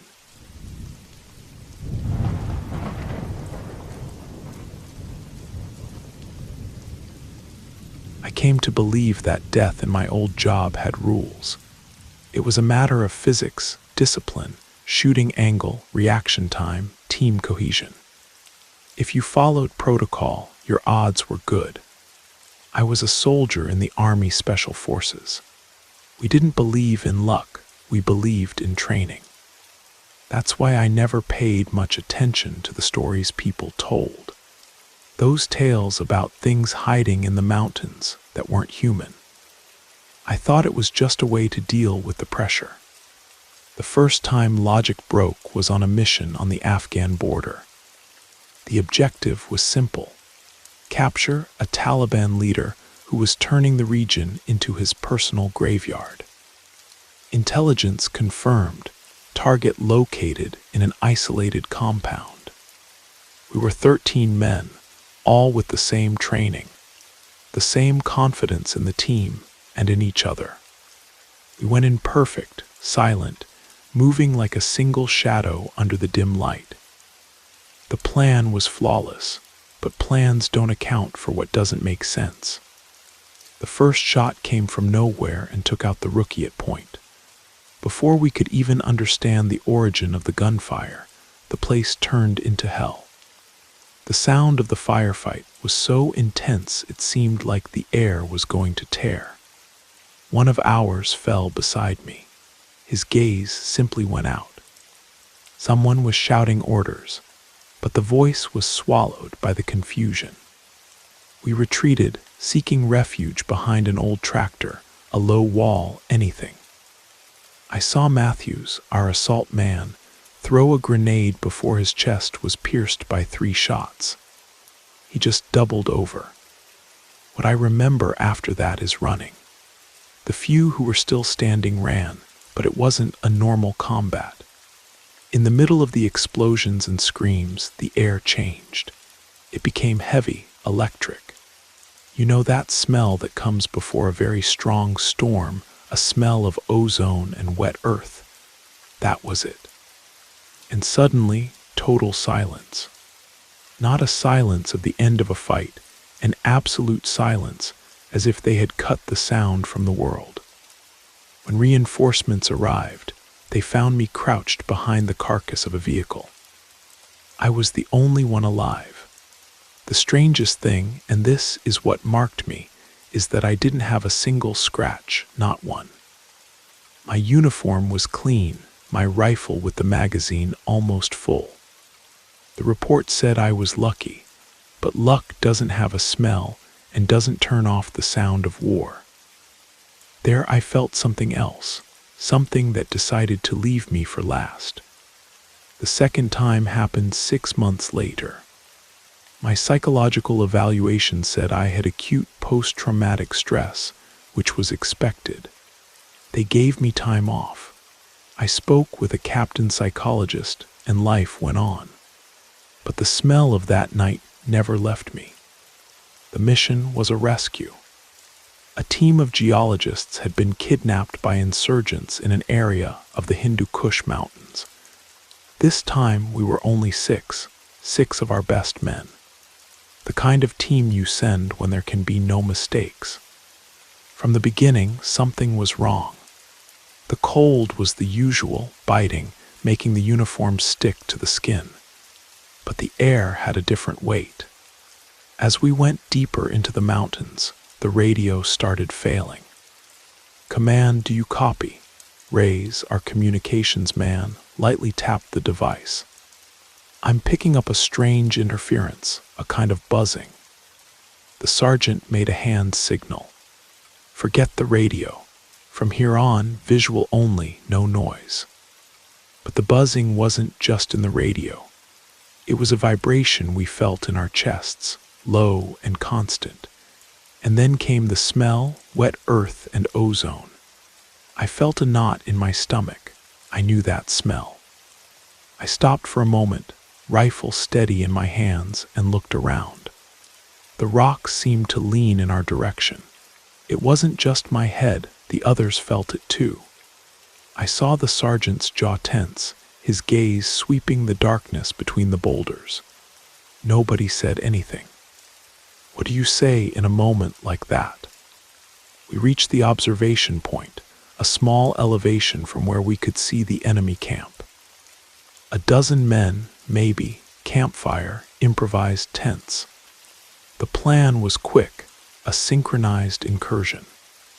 When we started going down, the thing presented itself. The buzzing got louder, and one of the men in the camp below stopped and looked directly in our direction, as if he could see us. He didn't take his weapon, he just pointed. That's when the first of ours disappeared. We were moving in single file, 5 meters apart. I looked back to check Alvarez's position, and he was gone, simply gone. There was no scream, no sound of branches breaking, nothing. The place where he should have been was empty. "Where's Alvarez?" I whispered into the throat mic, forgetting the sergeant's order. The only response was the buzzing. Panic began to set in. We got together forming a defensive circle, and that's when we saw it. The men in the camp weren't shooting at us. They were screaming, shooting toward the mountains, toward the rocks, toward the shadows. They were shooting at anything except in our direction. They were being hunted too. Another one of ours disappeared. He was right next to me, and in an instant he was gone. It was as if he had been erased from the night. We ran. There was no extraction. There was no rescue. It was every man for himself, fleeing from something we couldn't see. I only heard the screams of the enemies fading one by one behind me. In the end, again, only silence remained. And me alone in the mountains with my uniform intact and the certainty that this wasn't a coincidence, it was a pattern. And I was the only constant, the only pattern. The third time was what broke me. There was no report that explained it, no leave that healed. Command, despite my coincidences, needed people.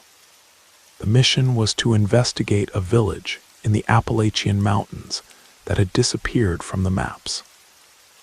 Intelligence was that a new militia was using it as a weapons cache and distribution point. We arrived by helicopter in an open field about 2 kilometers away and continued on foot. The place was exactly what you'd expect from a forgotten town in the middle of nowhere. A few wooden houses, a white chapel with the door falling off its hinges, and a heavy silence, too heavy. The houses were empty, but not abandoned. There were plates of half-eaten food on the table, clothes drying on the line, a battery radio playing music with static. It seemed like everyone had simply disappeared at once, 5 minutes before we arrived. "What the hell is this?" Ramos, the youngest of the group, summed up everyone's thoughts. The sergeant ordered us to spread out and check the perimeter. That's when the air began to change again. The buzzing returned, stronger, a pressure inside the ears that caused nausea. And the smell of earth and electricity became so dense it seemed you could chew it. I knew what was coming. My whole body tensed. I wanted to shout at everyone to run, to get out of there. But how was I going to explain it, that I was a beacon of bad luck, that I attracted that thing?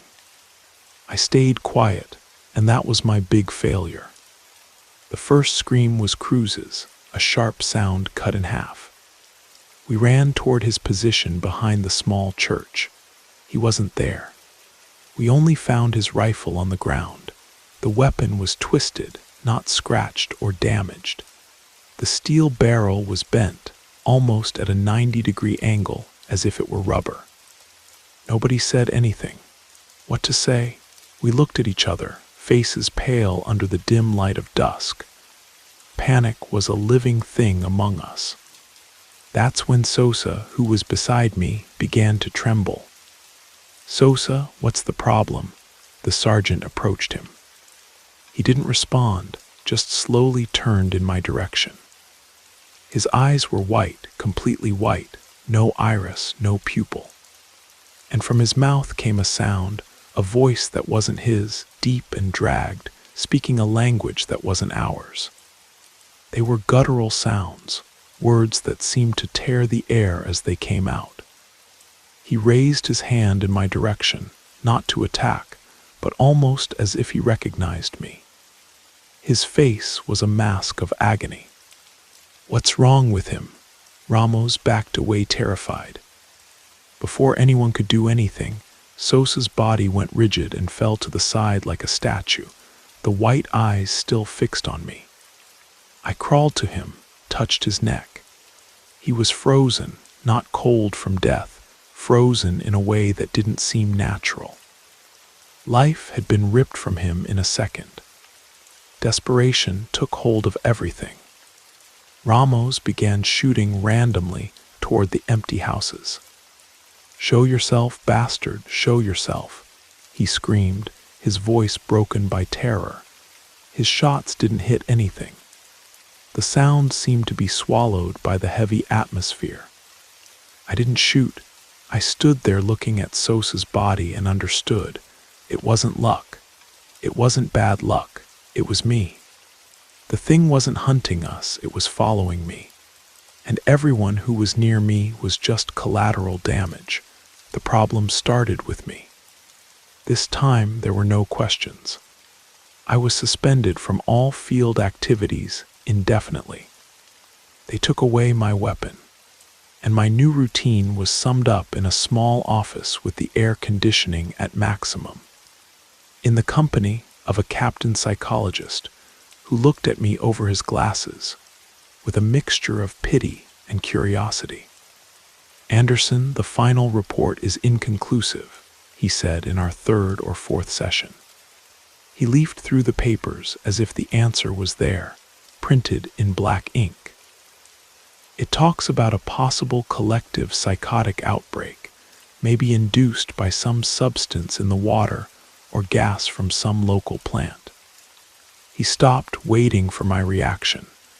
I didn't give him any, just kept looking at the humidity stain on the ceiling. What was I going to tell him? That the truth was much simpler and at the same time impossible. That the problem was me. Life on the base became a silent hell. Nobody spoke to me. If I entered the mess hall, conversations diminished. Soldiers I had trained with for years averted their gaze. I was no longer one of them. I was a bad omen, the guy who came back alone, the survivor. And surviving, I was learning, could be worse than dying. The nights were the worst. I didn't sleep. I'd close my eyes and see Sosa's face, his white eyes like milk, his frozen body. I'd feel the smell of earth and electric air. It was on one of those early mornings, after another sleepless night, that I found a piece of paper folded and slipped under my dormitory door. It was yellowed craft paper, and the handwriting was a trembling scrawl made with a pen. It said only, Don Ramiro, Soul Alley, House 43.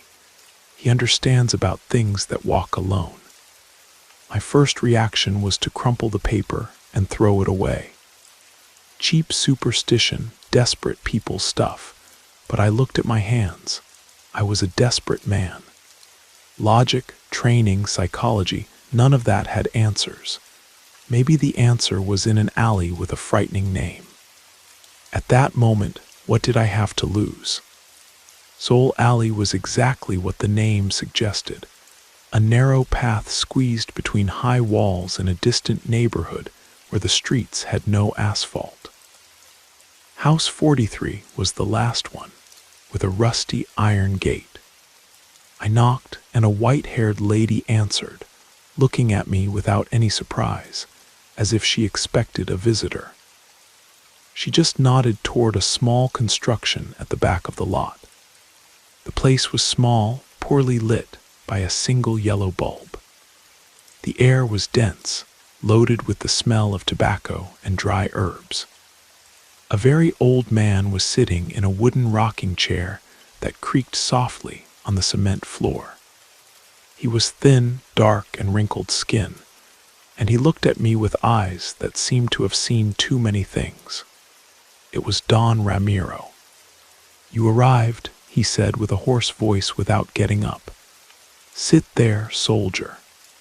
I hesitated but sat in the only other chair in the room. He didn't ask me anything, just kept observing me, his gaze going from my eyes to my hands and back. "You come to know why death surrounds you, but doesn't take you, right?" he spoke, more affirming than asking. "You come to understand why the ground you step on becomes poison for others." I couldn't answer, just nodded. He took a long drag from a leaf cigarette, releasing smoke toward the ceiling. "There are people who are born with a mark. Not on the skin, it's on the soul. A lock. The ancients said it was a cradle protection, a seal." He paused, his gaze fixed on me. "The spiritual world, soldier, is not that garden the priest talks about in Mass. It's a wild mountain, and there are beasts of all kinds.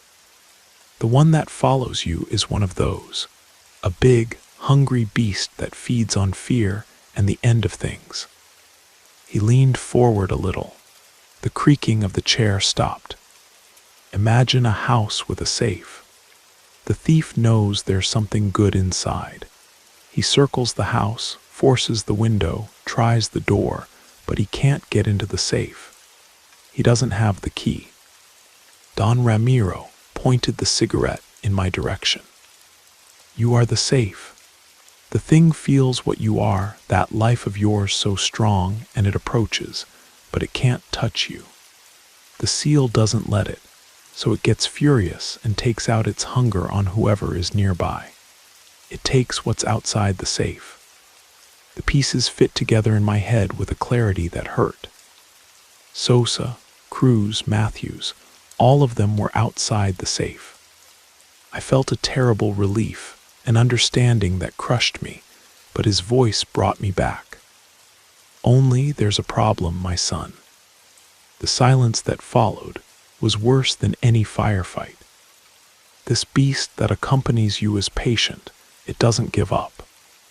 It stays there beside you day and night, observing, learning." He looked toward the dark ceiling, as if he saw something there. "It's studying your lock, looking for a way to force it, a rusted part, a weak point. And one day, from so much hitting, every door opens. I left Don Ramiro's house and walked aimlessly through the neighborhood streets, the afternoon sun beating down on my head. Knowing the truth didn't free me, it only made things worse. Back at the base, nothing changed and everything changed. I was officially transferred to a bureaucratic function. My new weapon was a pen, and my battlefield was a pile of maintenance reports in an office without windows. It was a quarantine. They isolated me to protect the rest of the flock, and I didn't protest. How could I? They were right. I'm the safe that the thing can't open, the magnet that attracts misfortune.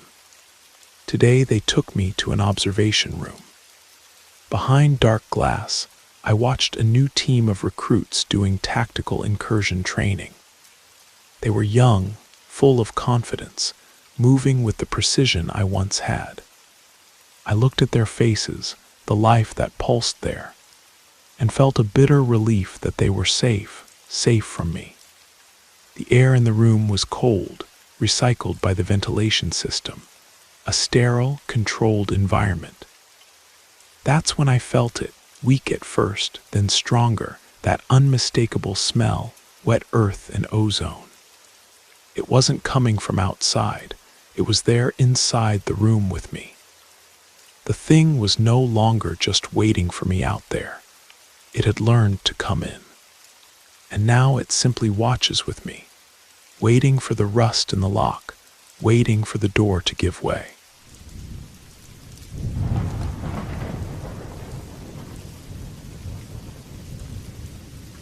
My name is Javier Stone, and I've been a hunter since I can remember. I grew up in the countryside, in a small town in the Colorado Rockies, where my parents taught me everything I know about hunting, the forest, and survival. From a young age, it felt natural to venture into the mountains where you don't just hunt, but also listen, observe, and sometimes feel that the mountain is watching you back. This winter wasn't going to be the exception. I had heard rumors in town about a red stag, one of the largest that had been seen in the area in years. I decided it was time to look for it, to find that beast, that prey that would test my skills and give me the satisfaction of achieving something legendary. So one early Monday, I prepared with my rifle, my camping equipment, and climbed the trail that would take me to the heights where tracks of that creature had been seen. The sun was weak in the morning, barely peeking between the mountains, but the cold was piercing. The mountain air always felt fresh and clean to me and encouraged me to continue with the journey. As I climbed, fog began to envelop the mountainside, a thick fog that made you feel isolated from the world. In a way, I liked that.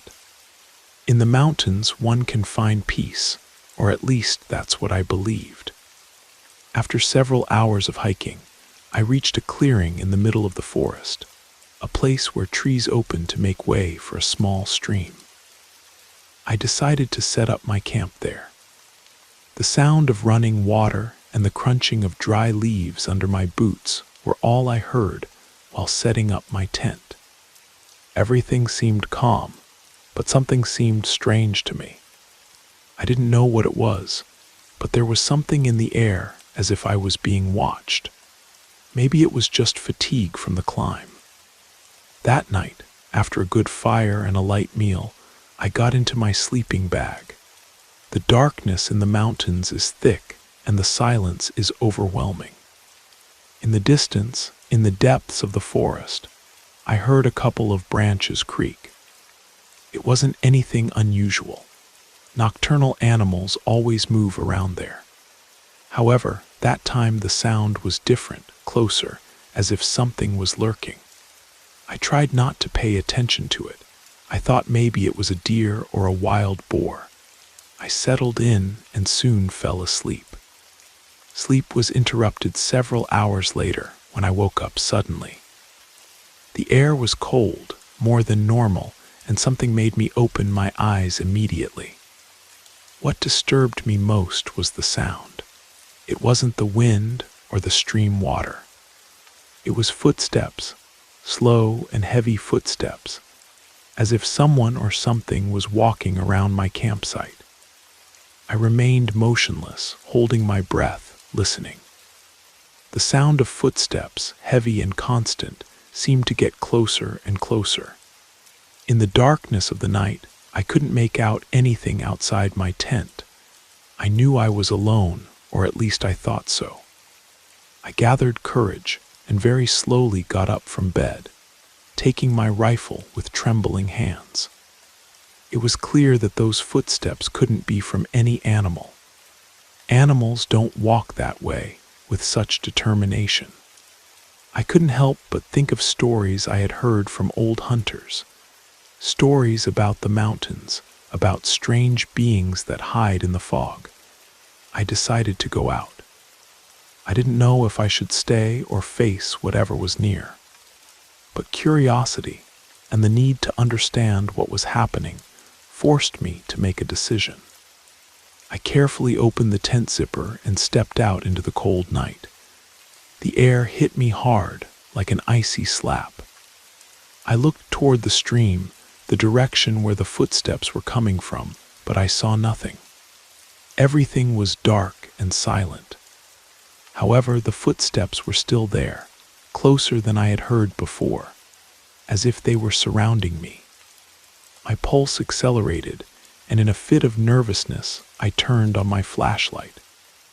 The trembling light illuminated the forest, but I saw nothing. I saw no trace of footprints or signs that someone had passed through there.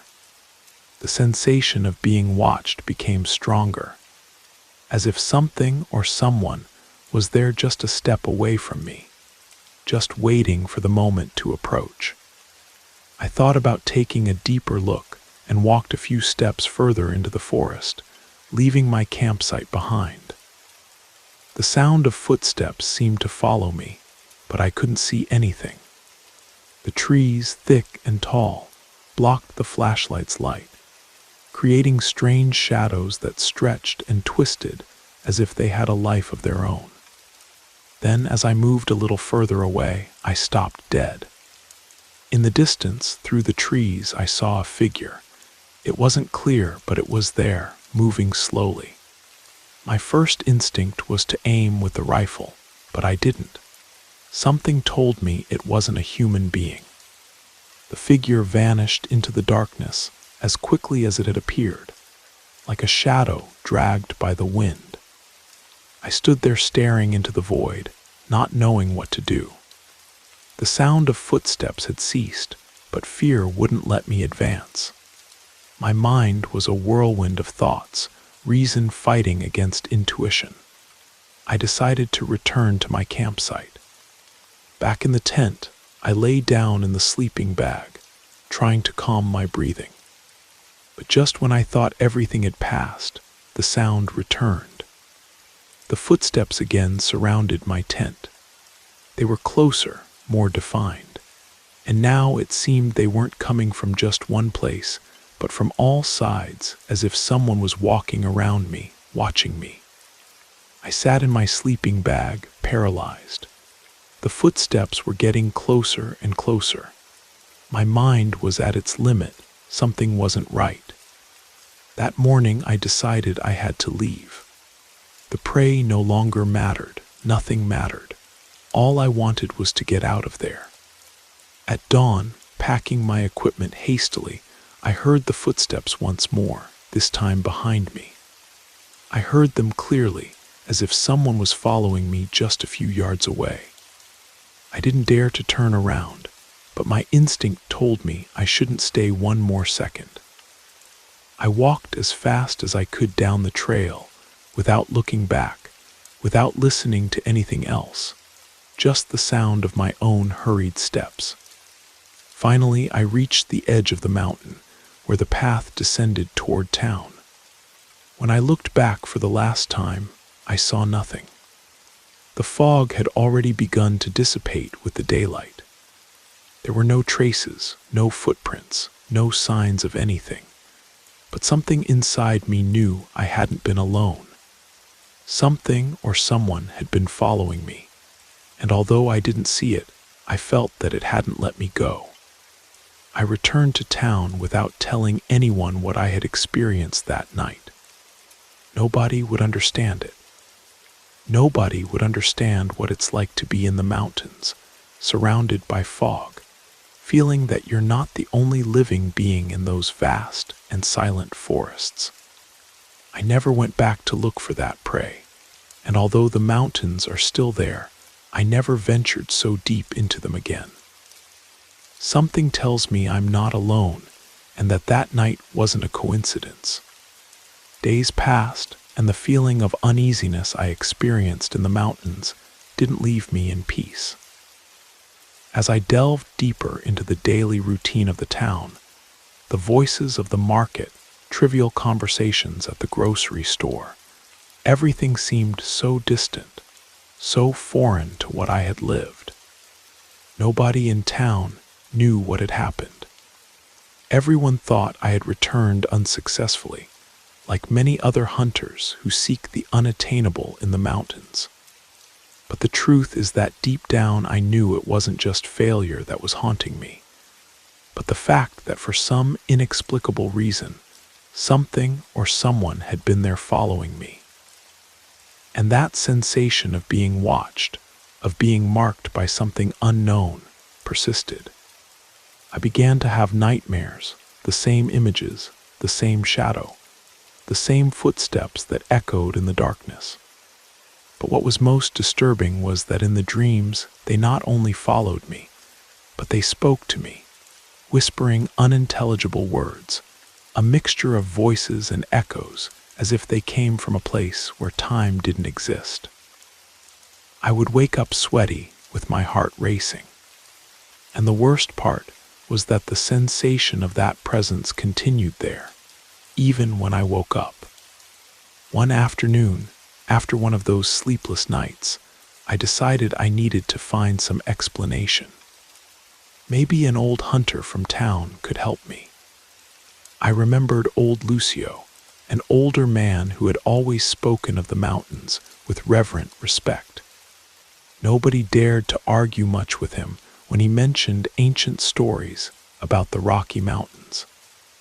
I decided to go to his house. Lucio lived alone in a cabin on the outskirts of town.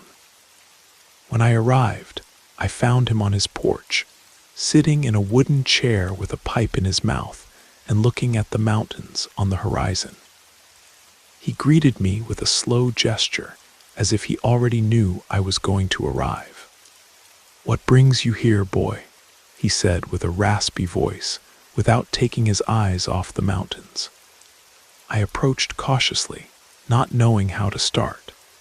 I knew that mountain stories weren't always well received, but something told me he had knowledge of what had happened to me. "Mr. Lucio, I wanted to talk to you about something that happened the last time I went up to hunt. Something strange, something I can't explain," I said, measuring each word. The old hunter looked at me fixedly, and for a moment it seemed he knew exactly what I was referring to. Finally he sighed, put out his pipe, and got up slowly. "Come," he said, signaling for me to follow him. We entered his cabin, a simple room with rustic furniture and walls full of old photos, maps, and weapons. In a corner, there was a shelf with old books and notebooks full of notes, probably memories of his long time in the mountains. "What I'm going to tell you isn't to scare you," he said while sitting next to a table and gesturing for me to sit in front of him.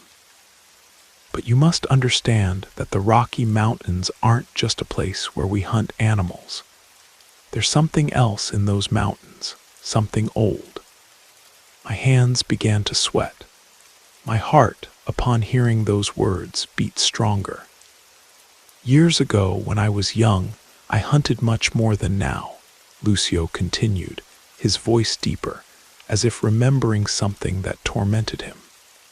"But one day, On one of my trips through the mountains, I felt something I couldn't describe. At first I ignored it, but then I began to hear footsteps like the ones you tell me about. Footsteps that don't correspond to anything natural. I thought it was another hunter or some strange animal, but no, what was following me was something different. Lucio paused as if gathering strength to continue. I watched him, unable to say anything. The words I had heard in the mountains that night came to mind. That same sensation. Those footsteps were like the ones you heard, weren't they? He asked, as if reading my mind. But they're not from a human being or an animal. They're footsteps of something that doesn't belong to this world, or at least that's what some of us who have spent a lot of time there believe. My head began to spin. I couldn't believe what I was hearing. "What is it then?" I asked with a thread of voice. Lucio looked at me seriously. He didn't seem like a man who spoke lightly. "The elders of the town talk about something they call the Watcher. It's a presence that has inhabited the mountains for generations. Some believe it's a spirit, others that it's an entity that exists between shadows, watching everything that happens. Nobody knows for certain what it is, but what we do know is that those who feel followed by those footsteps don't usually return the same way." A chill ran through my body, but I tried to stay calm. "And what should I do?" I asked almost without thinking. Lucio leaned back in his chair, thoughtful. "Nothing, boy. If you've already heard it, you've already been marked. The only option is to stay calm and not give in to fear. If you run, if you let yourself be carried away by panic, whatever is following you will find you. It's not a creature that hunts like an animal. It's something that stalks in the mind, that plays with time and space. Maybe you've already felt that time stops, that shadows follow you. That's part of its game. I can't give you more answers. You just have to be prudent." Upon hearing his words, a weight settled in my chest. I had been marked. It was too late to avoid what had begun that night in the mountains. I couldn't deny what I had lived. Something inside me told me that Lucio knew more than he was willing to tell. I thanked Lucio for his time and got up to leave, although I didn't know if I felt calmer or more terrified. Upon leaving his cabin, the mountains seemed closer, more imposing, as if they were lurking. I looked toward the horizon, and for a moment I swore I could see something moving between the trees, a fleeting shadow, almost imperceptible. The same one I had seen in the darkness of that night. Upon returning to my home, everything seemed to be in its place, but it wasn't. The shadows followed me even in daylight, and although I had returned from the mountain, I knew the mountain hadn't let me go. Something inside me told me there was something bigger than what I saw, something older that didn't let itself be seen easily. Now I understood that you don't just hunt animals in the mountains. Sometimes the mountains hunt those who invade them. Since that day, I never set foot in that part of the Rocky Mountains again. Although many other hunters continue to venture into those places, I'm haunted by the certainty that the mountains keep secrets, that those who walk in their shadows never come out complete. Maybe it's a warning, maybe not, but I don't dare to verify it.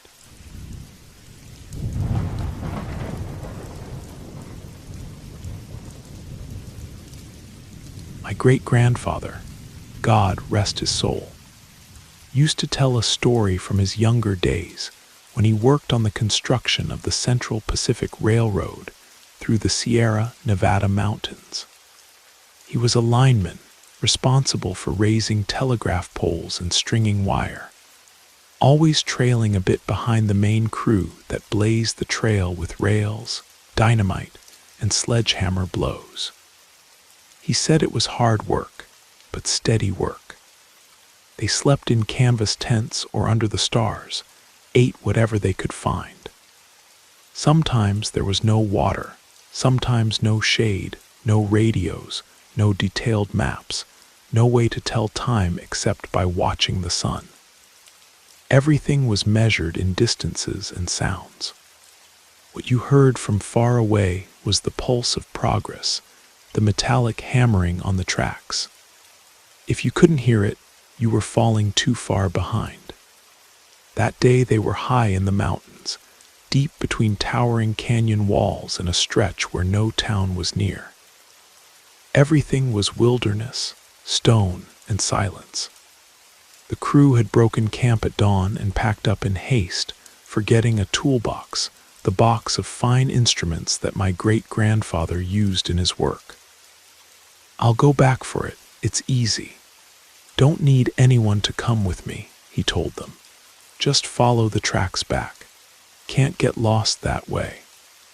He started walking along the railroad ties with the mountain wall on one side and the precipice on the other. At first, he could hear the echo of the men ahead, but after a wide curve, all sound disappeared. There was no wind, no birds, just the crunch of his own footsteps on the gravel. What he remembered most clearly wasn't the heat or the weight of his equipment, but that silence.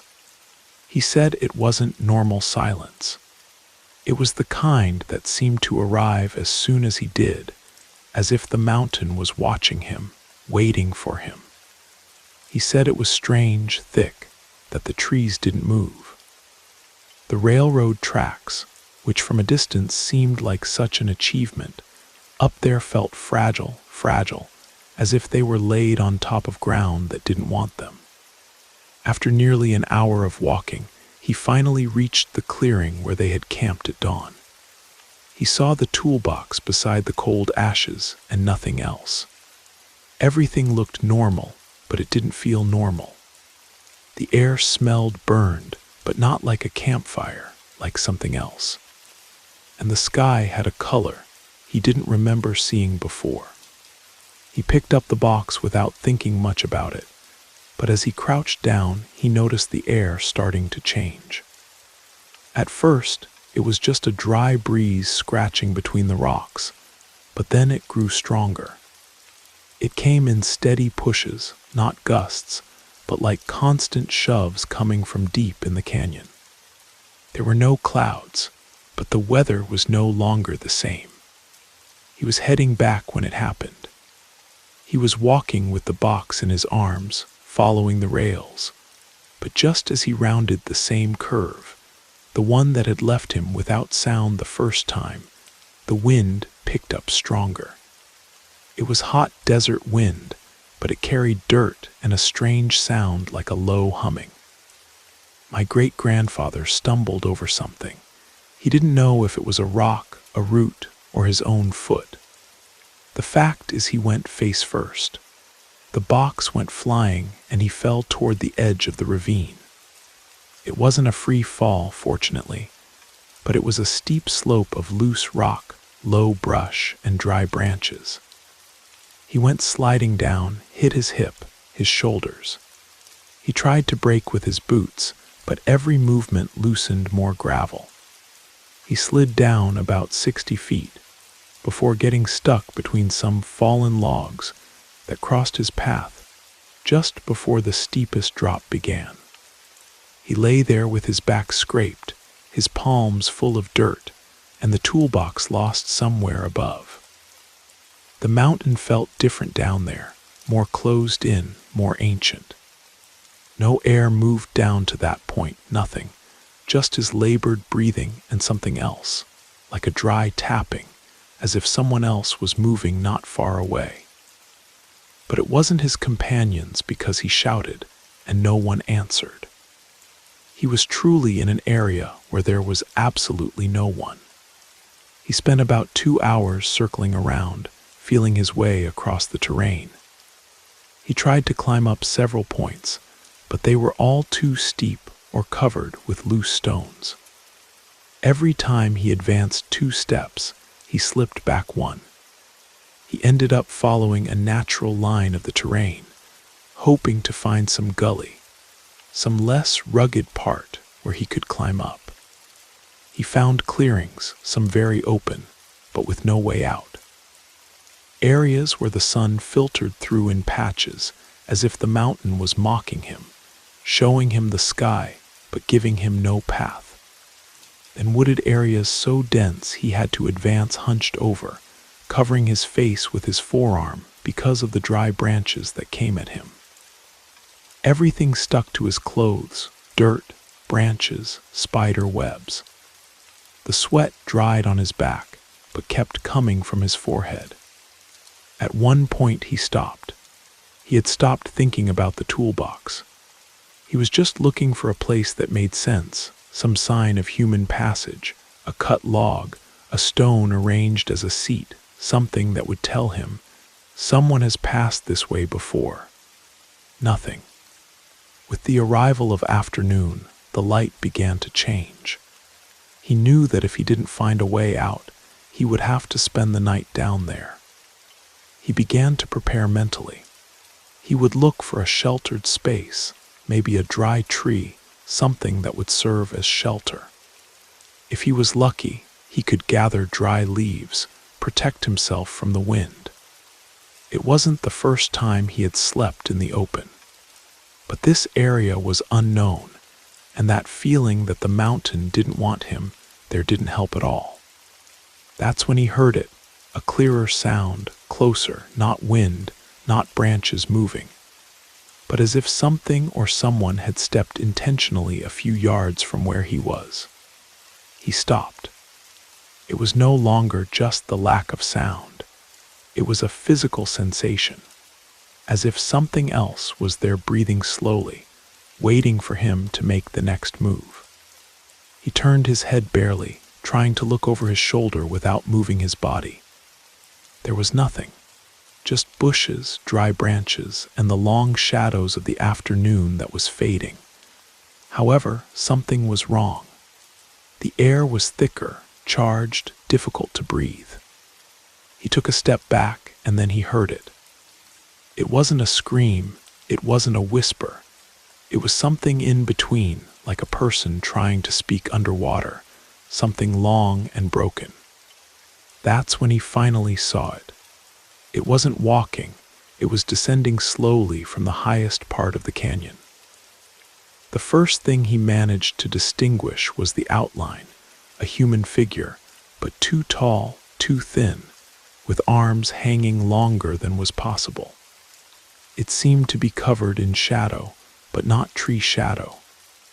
A darkness that belonged to it, that stuck to its body like another skin. It didn't have a clear face, or maybe it had two. One where it should be, expressionless, and another lower down. More human, more alert, as if someone was watching him from a place where no one should have eyes. My great-grandfather froze.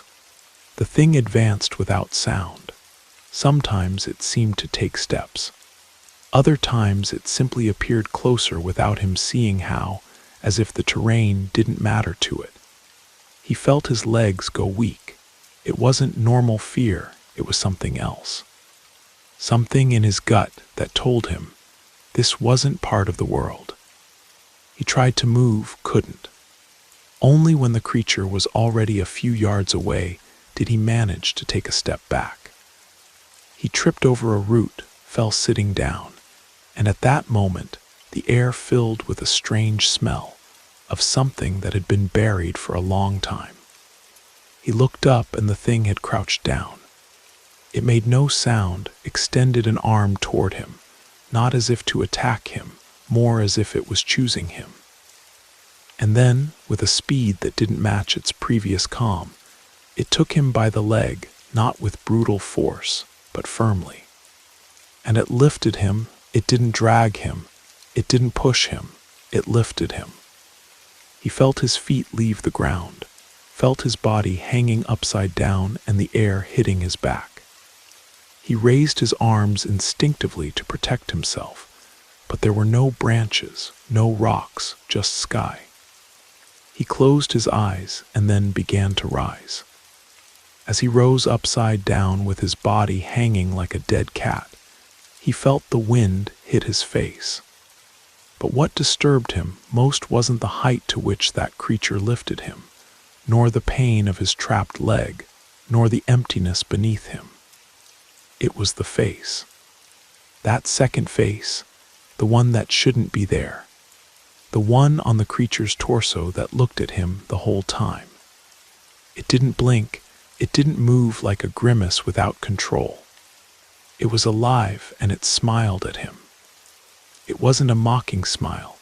It seemed more like a soft, slow smile, almost tender, as if a mother were looking at her child after a mischief, an expression that had no place in that body, nor in that scene, nor in the world. They ascended slowly. There was no beating of wings, just height and a disturbing calm. And without warning, that creature let him go. It didn't throw him. It let him fall carefully. It placed him on the tracks a few yards from where he had stumbled hours before. His body hurt everywhere, but he was whole. He was barely bleeding. The sun was finishing hiding. My great-grandfather lay on his side, panting, feeling the cold iron under his palm, the smell of grease from the rail. He was back, but it wasn't relief he felt. He raised his head to see that figure standing a few yards away on the edge of the ravine. The silhouette barely visible against the purple sky. It didn't leave immediately. It stayed there watching him, and then the face, that face on the chest, smiled at him again. Slowly it raised a hand, as if to say goodbye. The creature opened its twisted wings, full of bone, and without any sound it rose. It didn't do it like a bird. It acted like something that defies gravity, as if the wind was carrying it back. He walked on the railroad ties thinking of nothing, but putting one foot in front of the other. It was already dark night. He had no lamp. There was no moon, just stars and the sound of his own steps on the old wood, the slight crunch of the ballast, and the rumble of his heart still frightened. The toolbox had been left behind, but not for a second did he think about going back for it. He walked almost 40 minutes in a straight line until he saw in the distance the flicker of a carbide lamp.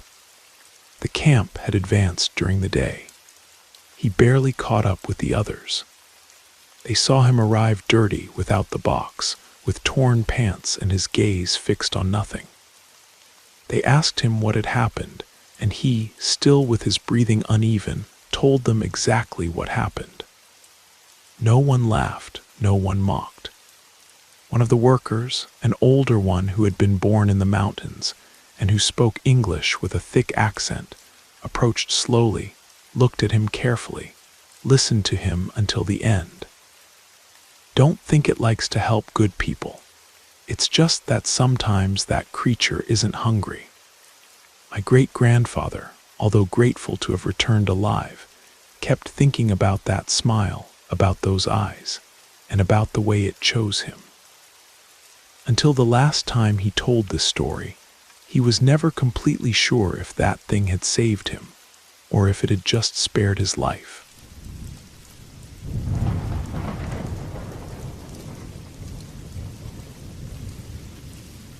My name is Isla, and I thought long and hard before writing all this. The last thing I want is to be labeled as crazy, but I need to get this memory out of me. They told me I would only be there for a few weeks, replacing the nurse on the river route, traveling by boat between houses on stilts where ambulances don't reach. The base was in a district hidden in the curve of the muddy Mississippi, accessible after almost 3 hours upstream against the current, and another stretch of muddy road that only exists in the dry season. When I docked, the rural clinic still had my colleague's coat hanging and a pewter cup with petrified coffee. The portable radio crackled on a dead frequency, as if someone had left everything mid-shift and vanished. Walking along the shore, I saw rows of houses closed with new boards, clean windows, and watered gardens. They looked ready for visits that never came. It was as if part of the place was on pause, but well-maintained, waiting for a return that didn't happen. However, the district was alive. Children fished with plastic bottles in the mornings, women swept the wooden walkways, men mended nets. Everyone was extremely friendly, exaggerated even. Without knowing me, they left tamales, cornbread, and freshly made tortillas at the clinic door. They greeted me 4 or 5 times a day, always with a rehearsed smile. A thin young man raised his hand. "Good morning, nurse." He seemed to have memorized the exact tone of respect. Still, behind the smile, there was something trapped, as if courtesy were a thin mask. Soon I learned about the Amaral Foundation, owners of the old cocoa processing plant that employed almost everyone before a mysterious fire. The Amarals lived in a colonial mansion built on stilts, somewhat apart, with large boats moored at their private dock. Nobody pronounced the surname without lowering their voice. The first week passed strangely quiet. There was almost no cell signal. The light flickered when the generator failed. People whispered even to arrange a card game, as if they feared the wind would carry dangerous words. Out of professional curiosity, and because I needed authorization to vaccinate some employees, I climbed the walkway and knocked on the Amaral's door one sultry afternoon. A tall man opened it, linen shirt, a motionless face. "The house knows who you are, nurse. Whatever it is, we'll call." He didn't introduce himself, just closed the door slowly. One dawn, the owner of a fish farm asked for help. Dozens of catfish had disappeared. I went with 2 boatmen who barely turned on their flashlights. We found the water stained red, scales scattered, and symbols drawn in the mud with something ashy. Not a fish, just a heavy silence. One Thursday, Doña Rita, the school cook, left a message almost in a whisper. "Stay inside today. The flood is coming." It amused me, but at dusk, I saw lamps go out one after another, as if obeying an invisible whistle. Through the floorboards, I felt vibrating footsteps coming from the burnt factory. I didn't dare go out that night, and perhaps that's why I still breathe. After that, sleeping became a difficult task. What I had seen, or failed to see, was too organized for silly superstition. In the following days, the neighbors' care grew. Pots of soup I hadn't asked for arrived. They offered help to repair the boat motor, brought fruits wrapped in clean cloths. The kindness felt like anesthesia. Almost at dawn on a Saturday, I was awakened by a hollow, metallic sound repeated at regular intervals, like the signal of an old ship. There hadn't been ships there for decades. I dressed quickly, went out without turning on lights, and followed the path that borders the burnt warehouse. The blackened walls still smelled of rancid oil. Soon I saw a procession coming down the dock. Figures in thick capes, faces hidden by varnished palm hats. Men, women, and even teenagers advanced with small steps, carrying lanterns that drew yellowish circles over the water. At the front, Patriarch Ironio Amaral carried a carved oar with something that resembled the spine of a fish that was too long. Behind him, 4 young men dragged a rod cage tied with ropes. On top, a burlap canvas moved rhythmically, as if something there was breathing slowly. The metallic tapping came from a manual siren turned by a boy. The sound hit the chest, the ribs, the river surface. It wasn't music, it was a call. The procession entered the flooded warehouse, where even the echo seemed swallowed. Inside, broken columns formed a corridor to a dark well that the fire hadn't destroyed. The people formed a semicircle and bowed their heads. Old Amaral intoned harsh words in a language I'd never heard. No one prayed. The canvas slipped off. I only saw a young man tied in fishing net, eyes covered, mouth sealed with cloth. He shook like a fish in the market, but no one moved to help him. From the well rose a warm breath of rust and rotten egg. The water inside seemed to breathe, swelling in large bubbles that exploded slowly. The siren stopped, and its cry lasted less than a sigh. Then the well went quiet again. My legs gave out. I backed away, stepping carefully between rotten boards until I reached the alley again. The sky was beginning to clear when I reached the clinic, trembling. At the door was a cooler, still damp. Inside, a necklace of twisted seeds that smelled of sour milk, and a note written in thick graphite. The current doesn't forget. I didn't wait another night. In 2 days, I packed the equipment, loaded everything onto the boat, and went down the river without asking for relief or a ride. I only stopped when the water changed color and the air smelled of common things. I returned to the big city, but I was never the same. Sometimes, near the dead hour, I swear I hear that metallic tapping echoing in the hallway of my apartment, as if the flood were looking for me wherever I am.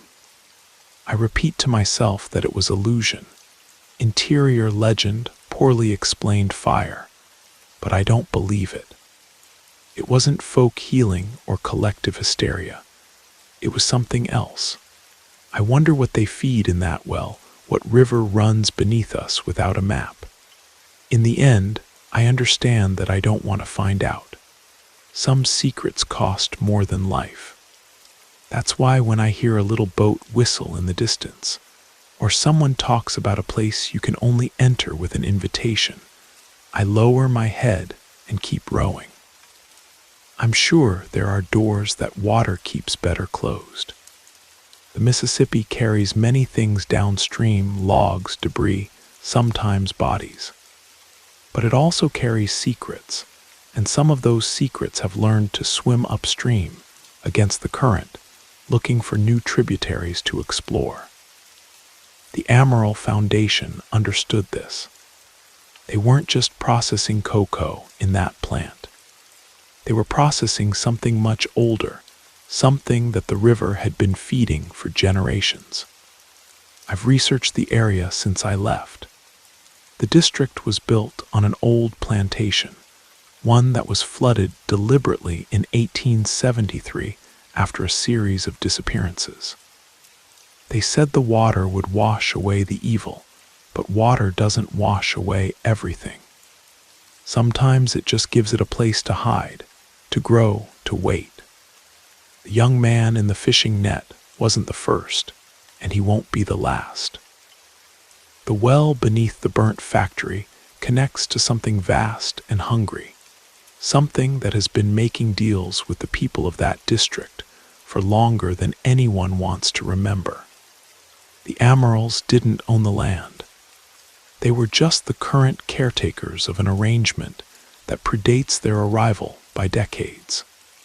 I know now that the excessive kindness, the perfect maintenance of empty houses, the way everyone knew I was coming before I arrived, it was all part of the preparation. They were getting ready for something, and I was supposed to be part of it. The fever that never came, the isolation, the way they fed me, and cared for me like livestock being fattened for slaughter. But I left too early, before the river claimed what it was promised. And somewhere in the muddy waters of the Mississippi, something is still waiting for the debt to be paid. The current doesn't forget, and neither do the things that swim in it. That's why I don't live near water anymore. No rivers, no lakes, no coasts. I've learned that some currents run deeper than we imagine, and some of them run right through the heart of America, carrying secrets that are older than the country itself. If you ever find yourself in a place where the water is too still, where the people are too kind, where the silence is too complete, remember my story. Remember that some invitations are best refused, and some mysteries are better left unsolved. The river keeps its secrets for a reason, and sometimes the kindest thing it can do is let you leave while you still can.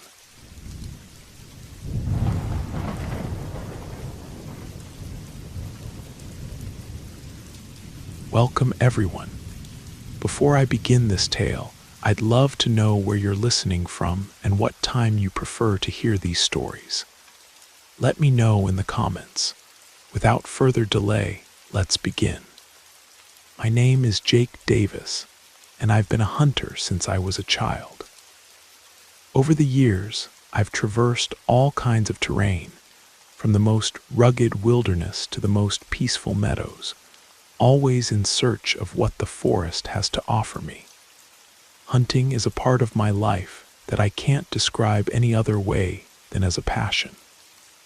I've learned to read the forest, to listen to its whispers, to understand the sounds and signs that others might not notice. I've never felt unsafe in nature. On the contrary, I've always trusted my experience and instincts to survive in its darkest corners. But never in my entire life had I experienced something as strange as what happened that time in the Shadow Forest.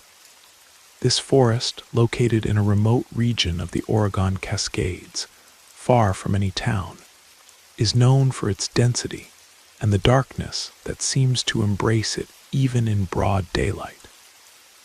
It's not a place for casual hikers, much less for those who don't know the terrain well. I used to go there to hunt, especially deer and elk, species that are abundant in those lands, though it's also a place where many hunters have disappeared without a trace.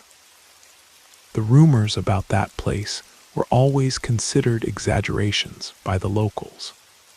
The Shadow Forest, they called it, as if it were a cursed place. But I never believed in superstitions. For me, hunting was always a matter of technique, patience, and luck. What happened to me, however, made me begin to reconsider everything I thought I knew about nature. It was an autumn day when I decided to venture into the forest again. I had no particular purpose. I just wanted to enjoy the fresh air, the crunch of dry leaves under my boots, and if I was lucky, bag some game. I knew the weather was changing, which made it harder to find prey, but hunting always has something unpredictable about it. What I didn't expect was what happened that afternoon. At first, everything seemed normal. I entered the forest as always, following a trail I knew well. I walked for a couple of hours, seeing nothing more than some birds and a couple of squirrels scurrying between the trees. My rifle was at my side, though I hadn't spotted anything interesting yet. The wind blew gently, moving the leaves and making the shadows seem to dance in the darkness.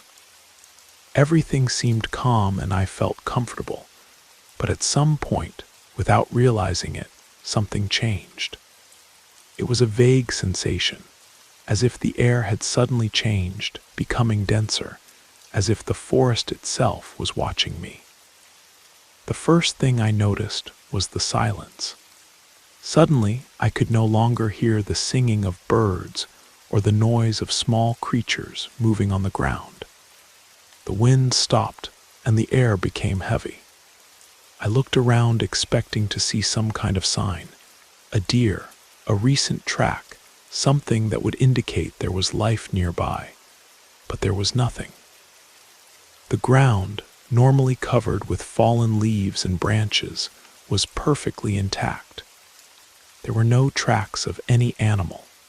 no traces that could normally be found in a place so frequented by wildlife.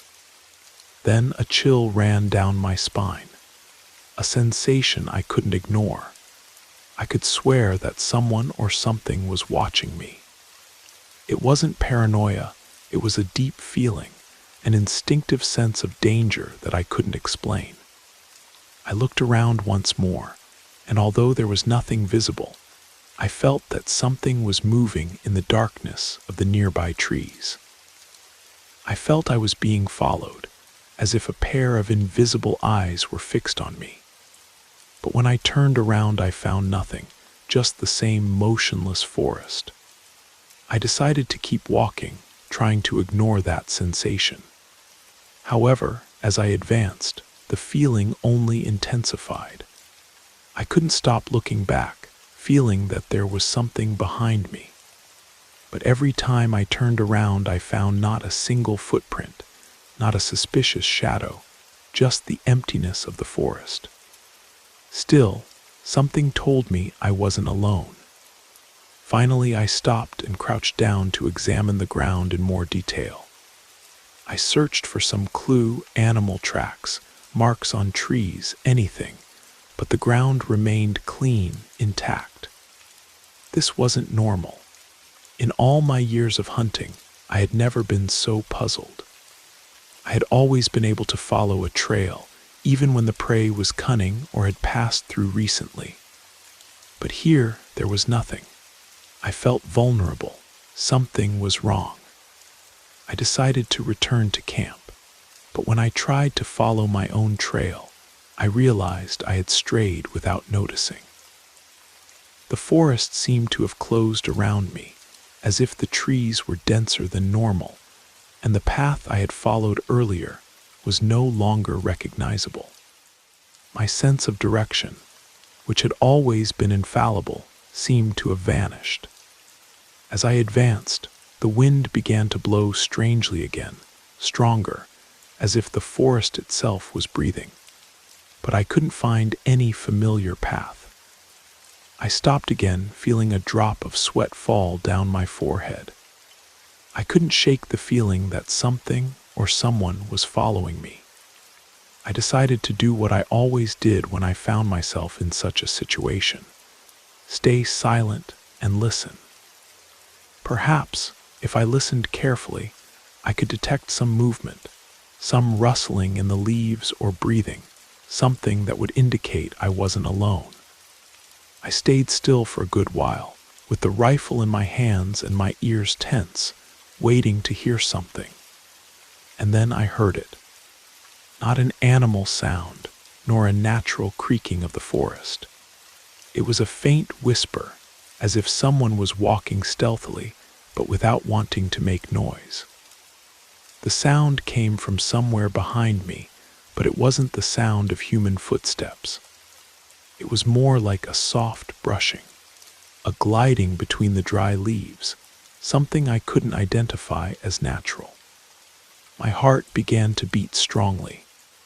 I looked around trying to find some sign, but there was nothing.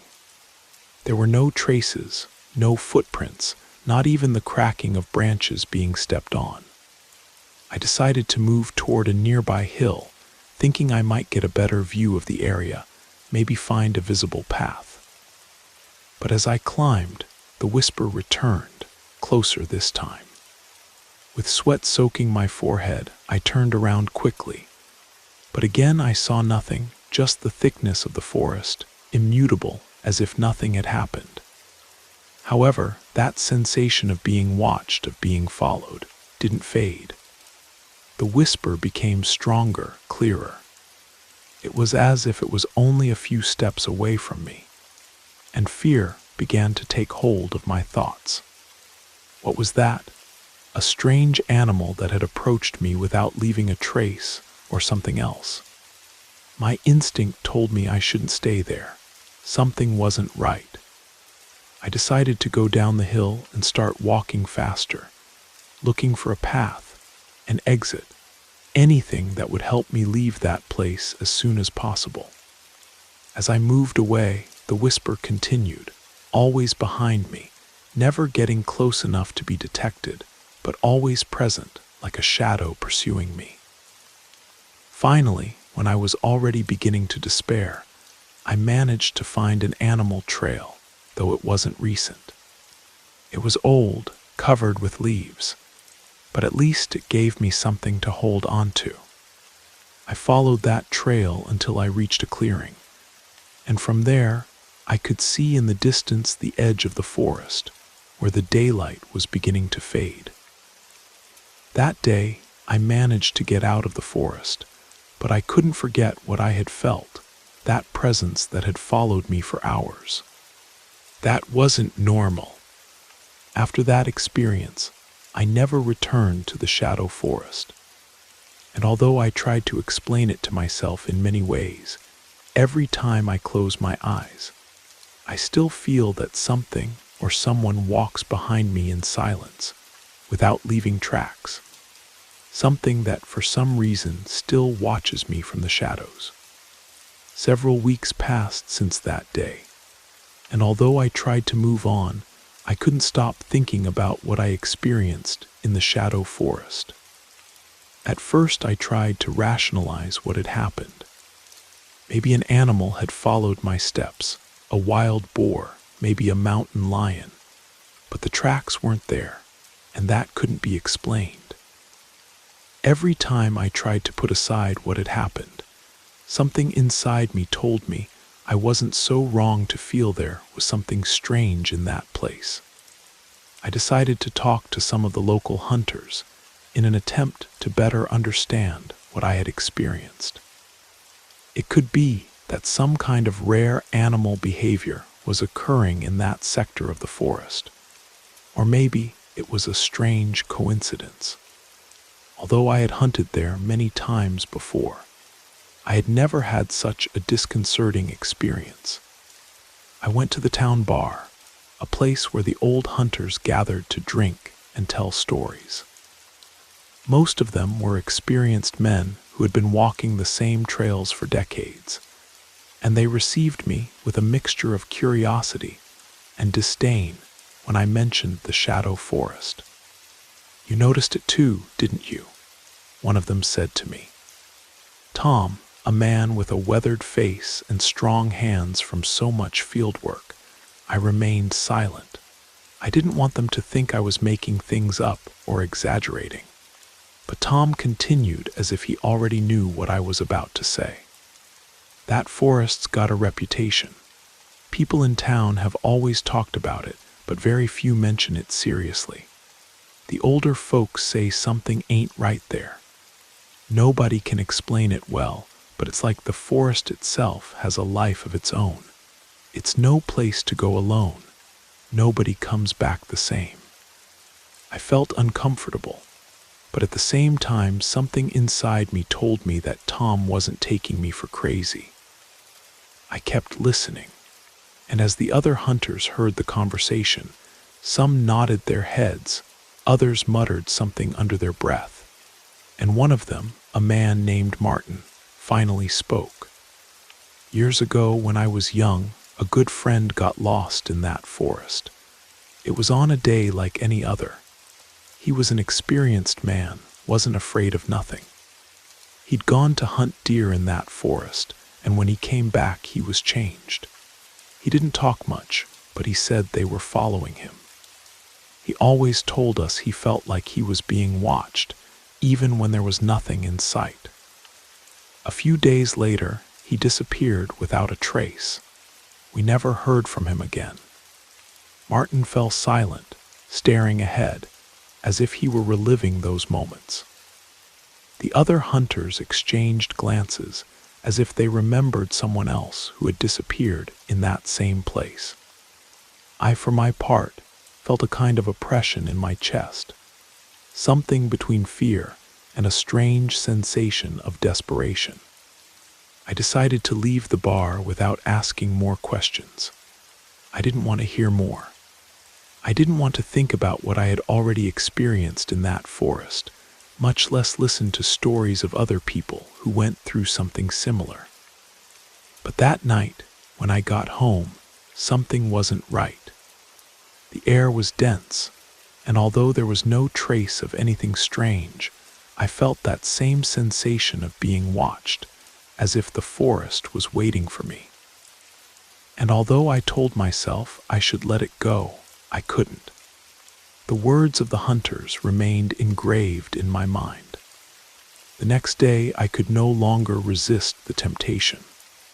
I felt I had to go back, not to hunt, but to find answers. Something told me I needed to understand what was happening in that place and why I couldn't forget it. So I prepared my equipment, and with my mind full of doubts, I headed back to the Shadow Forest. This time I wasn't going alone. I decided to take Carlos with me, a good friend who was also a hunter and who had been with me on other occasions in that forest. Although I told him what had happened, he was skeptical. Maybe it was a large animal or even a man in the distance, he said, trying to calm me down. We entered the forest together. From the beginning, the atmosphere was strange. The air seemed denser, heavier, and although the shadows lengthened in the morning, there was something disturbing about the way the trees moved. There was no sound, not the usual noise of birds or leaves crunching under the feet of small animals. It was a deep silence, as if everything was waiting for something. But we kept walking as if nothing was out of place. As we advanced, I began to feel the same thing I felt the previous time. The sensation of being watched, that pressure in my chest, that constant feeling that something or someone was following us. My breathing became heavier, and although I tried to stay calm, I couldn't help but constantly turn around looking for some sign of movement. Carlos, who seemed oblivious to my concerns, moved ahead a little. I continued with the rifle in my hands, observing the terrain and looking at every shadow that stretched between the trees. Suddenly, Carlos stopped dead. "Did you hear that?" he asked me in a low voice, looking toward the front, where the trees seemed to have closed even more, as if they were surrounding us. I hadn't heard anything, but as soon as I looked toward where he was pointing, I felt a chill run down my spine. There was something in the air, something I couldn't identify. It was as if the entire forest was in total silence, just waiting for us to make the next move. But I couldn't see anything, not the slightest movement. Carlos started walking forward as if he didn't care. But at that moment, I saw something that froze me. On the ground, under some bushes, there were tracks, large, deep tracks, as if a large animal had passed through there. But something wasn't right. They weren't wild boar or deer tracks. They were too large, and the pattern of the tracks was erratic, as if the animal had been wandering in circles. Still, I decided not to mention anything. Maybe my mind was playing tricks on me. Suddenly, Carlos stopped. His face changed, and I saw how his expression became serious. "Jake," he whispered to me, "have you noticed that we haven't seen a single trace of animals, no fresh tracks, no traces of anything? This isn't normal." It was then that I felt it. The air had become denser, colder. The shadows seemed to move, and a faint whisper, like a murmur, began to reach my ears. I looked around, but there was nothing visible. As we went deeper into the forest, the sensation that something was watching us became more intense. It was as if the very ground under our feet was breathing, as if the forest was alive in some way, as if every tree, every stone was watching us. Suddenly, Carlos crouched down and looked at the ground. His eyes opened with surprise. "Jake, look at this." He called me, pointing to something on the ground. I approached quickly. It was a fresh, large-sized track, but what surprised me most was that it was right in the middle of a clearing, a place where the terrain was clear. and where there was no way any animal could have passed unnoticed. It was impossible. Suddenly, we heard a cracking behind us. We turned around, but there was nothing, just the silhouette of trees moving gently with the wind. Carlos and I looked at each other, and without saying a word, we began to walk back faster than before. We knew something wasn't right, and this time we weren't willing to stay and wait to see what it was. The whisper increased around us, as if the entire forest was trying to communicate with us, but we couldn't understand what it wanted to tell us. I don't remember exactly when we got back to the edge of the forest. What I do know is that we haven't set foot there again. The shadow forest is still on my mind, and although I tried to return to my normal life, every time I close my eyes I feel that whisper, that strange presence I couldn't understand.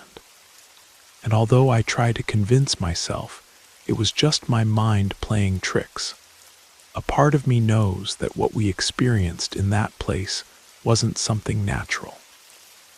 The forest is still there waiting, but this time it won't be me who explores it again. I don't know what inhabits it, but I'm convinced it's not a place that should be disturbed.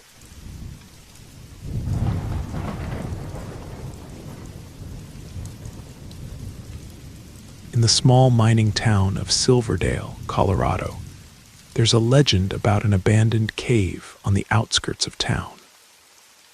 The townspeople called it Wolf Cave because of the strange howls that could be heard coming from inside. The story said that many years ago, a group of miners had discovered a hidden cave in the mountains. When they entered the cave, they found a series of tunnels and underground chambers that seemed to have been excavated by human hands. However, they soon discovered that the cave was inhabited by a malevolent presence. The miners began experiencing strange visions and hearing voices, and some even disappeared without a trace. The townspeople believed that the cave was cursed by the spirit of a wolf that had been sacrificed in the cave by the ancient inhabitants of the region.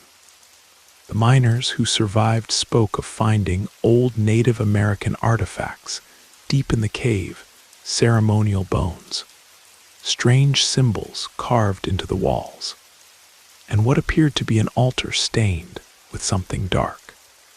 They said the air itself felt heavy with malice, and that whispers seemed to follow them through the tunnels. Word spread quickly through Silverdale. The mine was abandoned, and the entrance was sealed with heavy stones. But the howling continued, echoing through the mountains on moonless nights.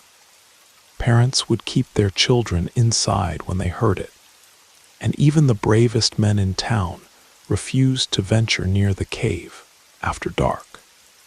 One autumn night, a group of college friends from Denver decided to explore the cave to discover the truth behind the legend.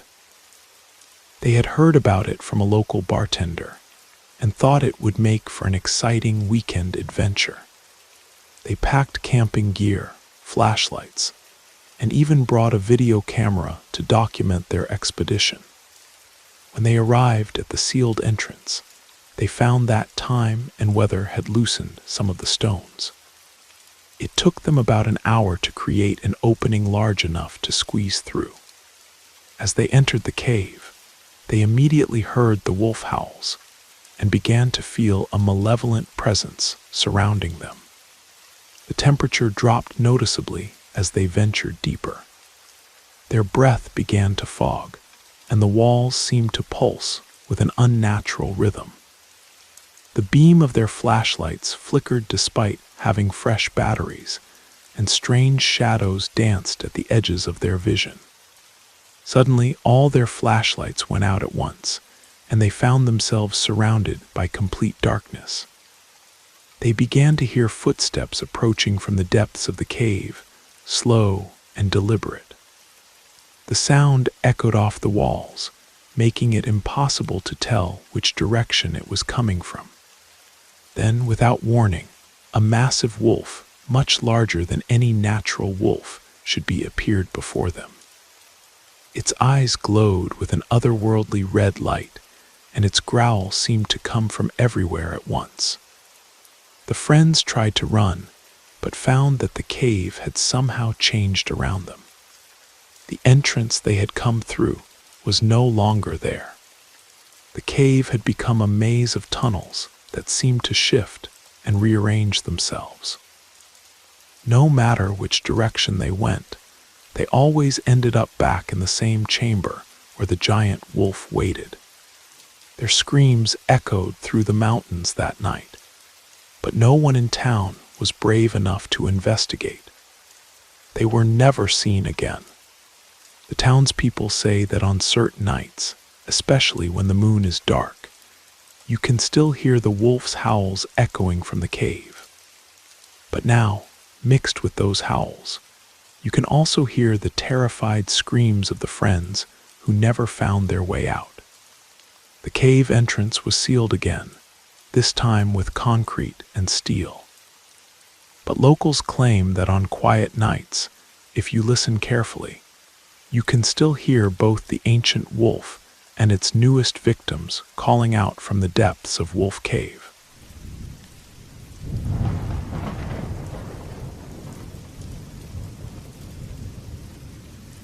I'm from Beaumont, a small city in Texas, and since my job is as a transporter, they always entrust me with the company vehicle.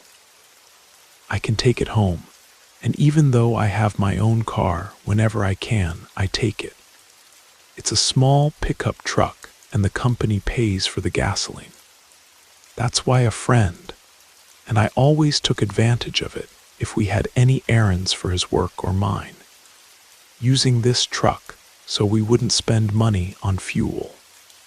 Now that you know this, it brings me to tell you about an occasion a couple of years ago, around 2017, when my friend asked me to please drive him to his grandmother's house, who lived in Vidor to the north.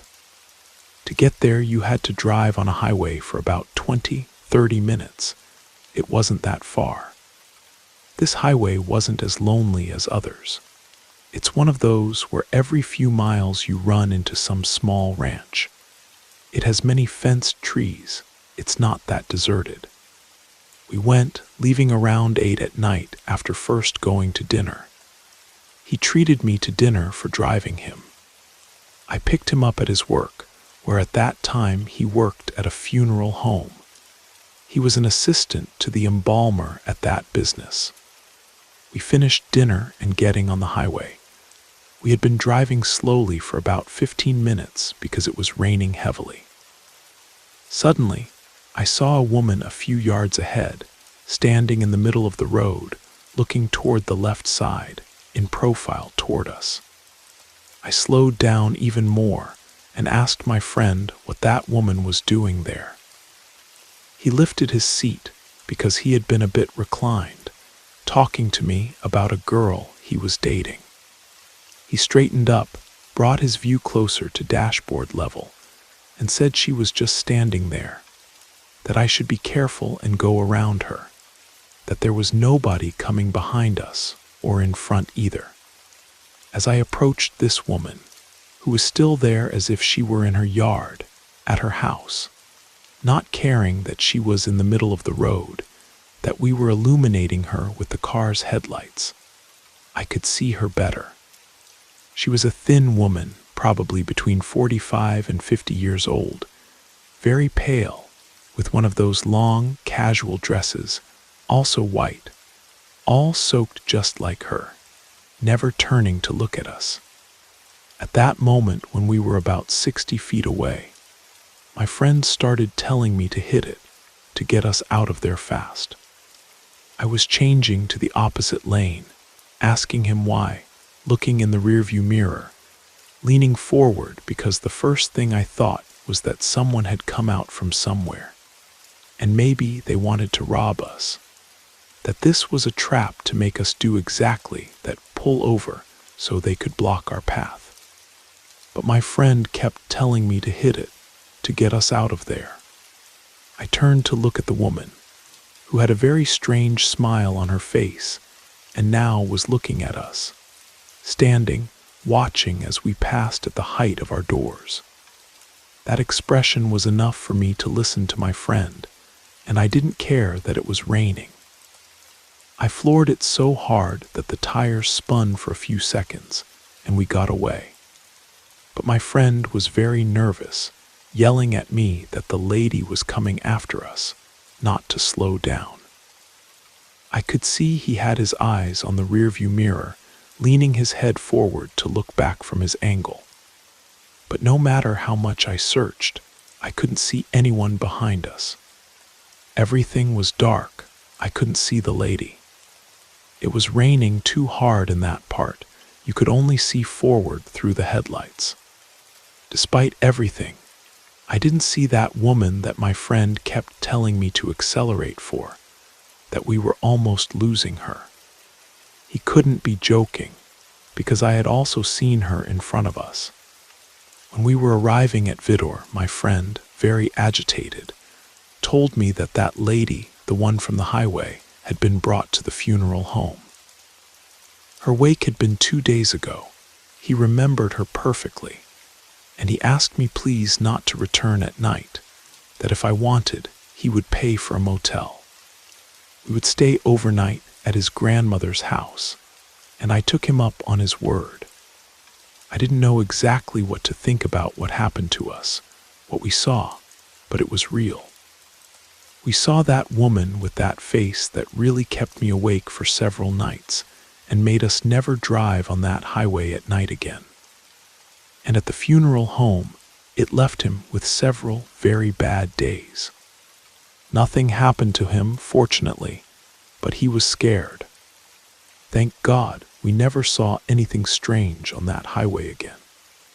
Have you ever heard stories like this where they say the dead accompany you whether you want them to or not? Tell us, what does it make you feel to drive on a highway at night alone? Tell us. It would be a pleasure to know your story.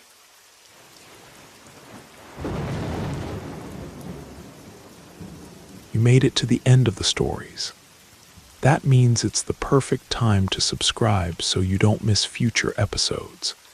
And if you haven't already, leave a like and drop a comment. I'd love to hear your thoughts. Have a great time relaxing, and good night.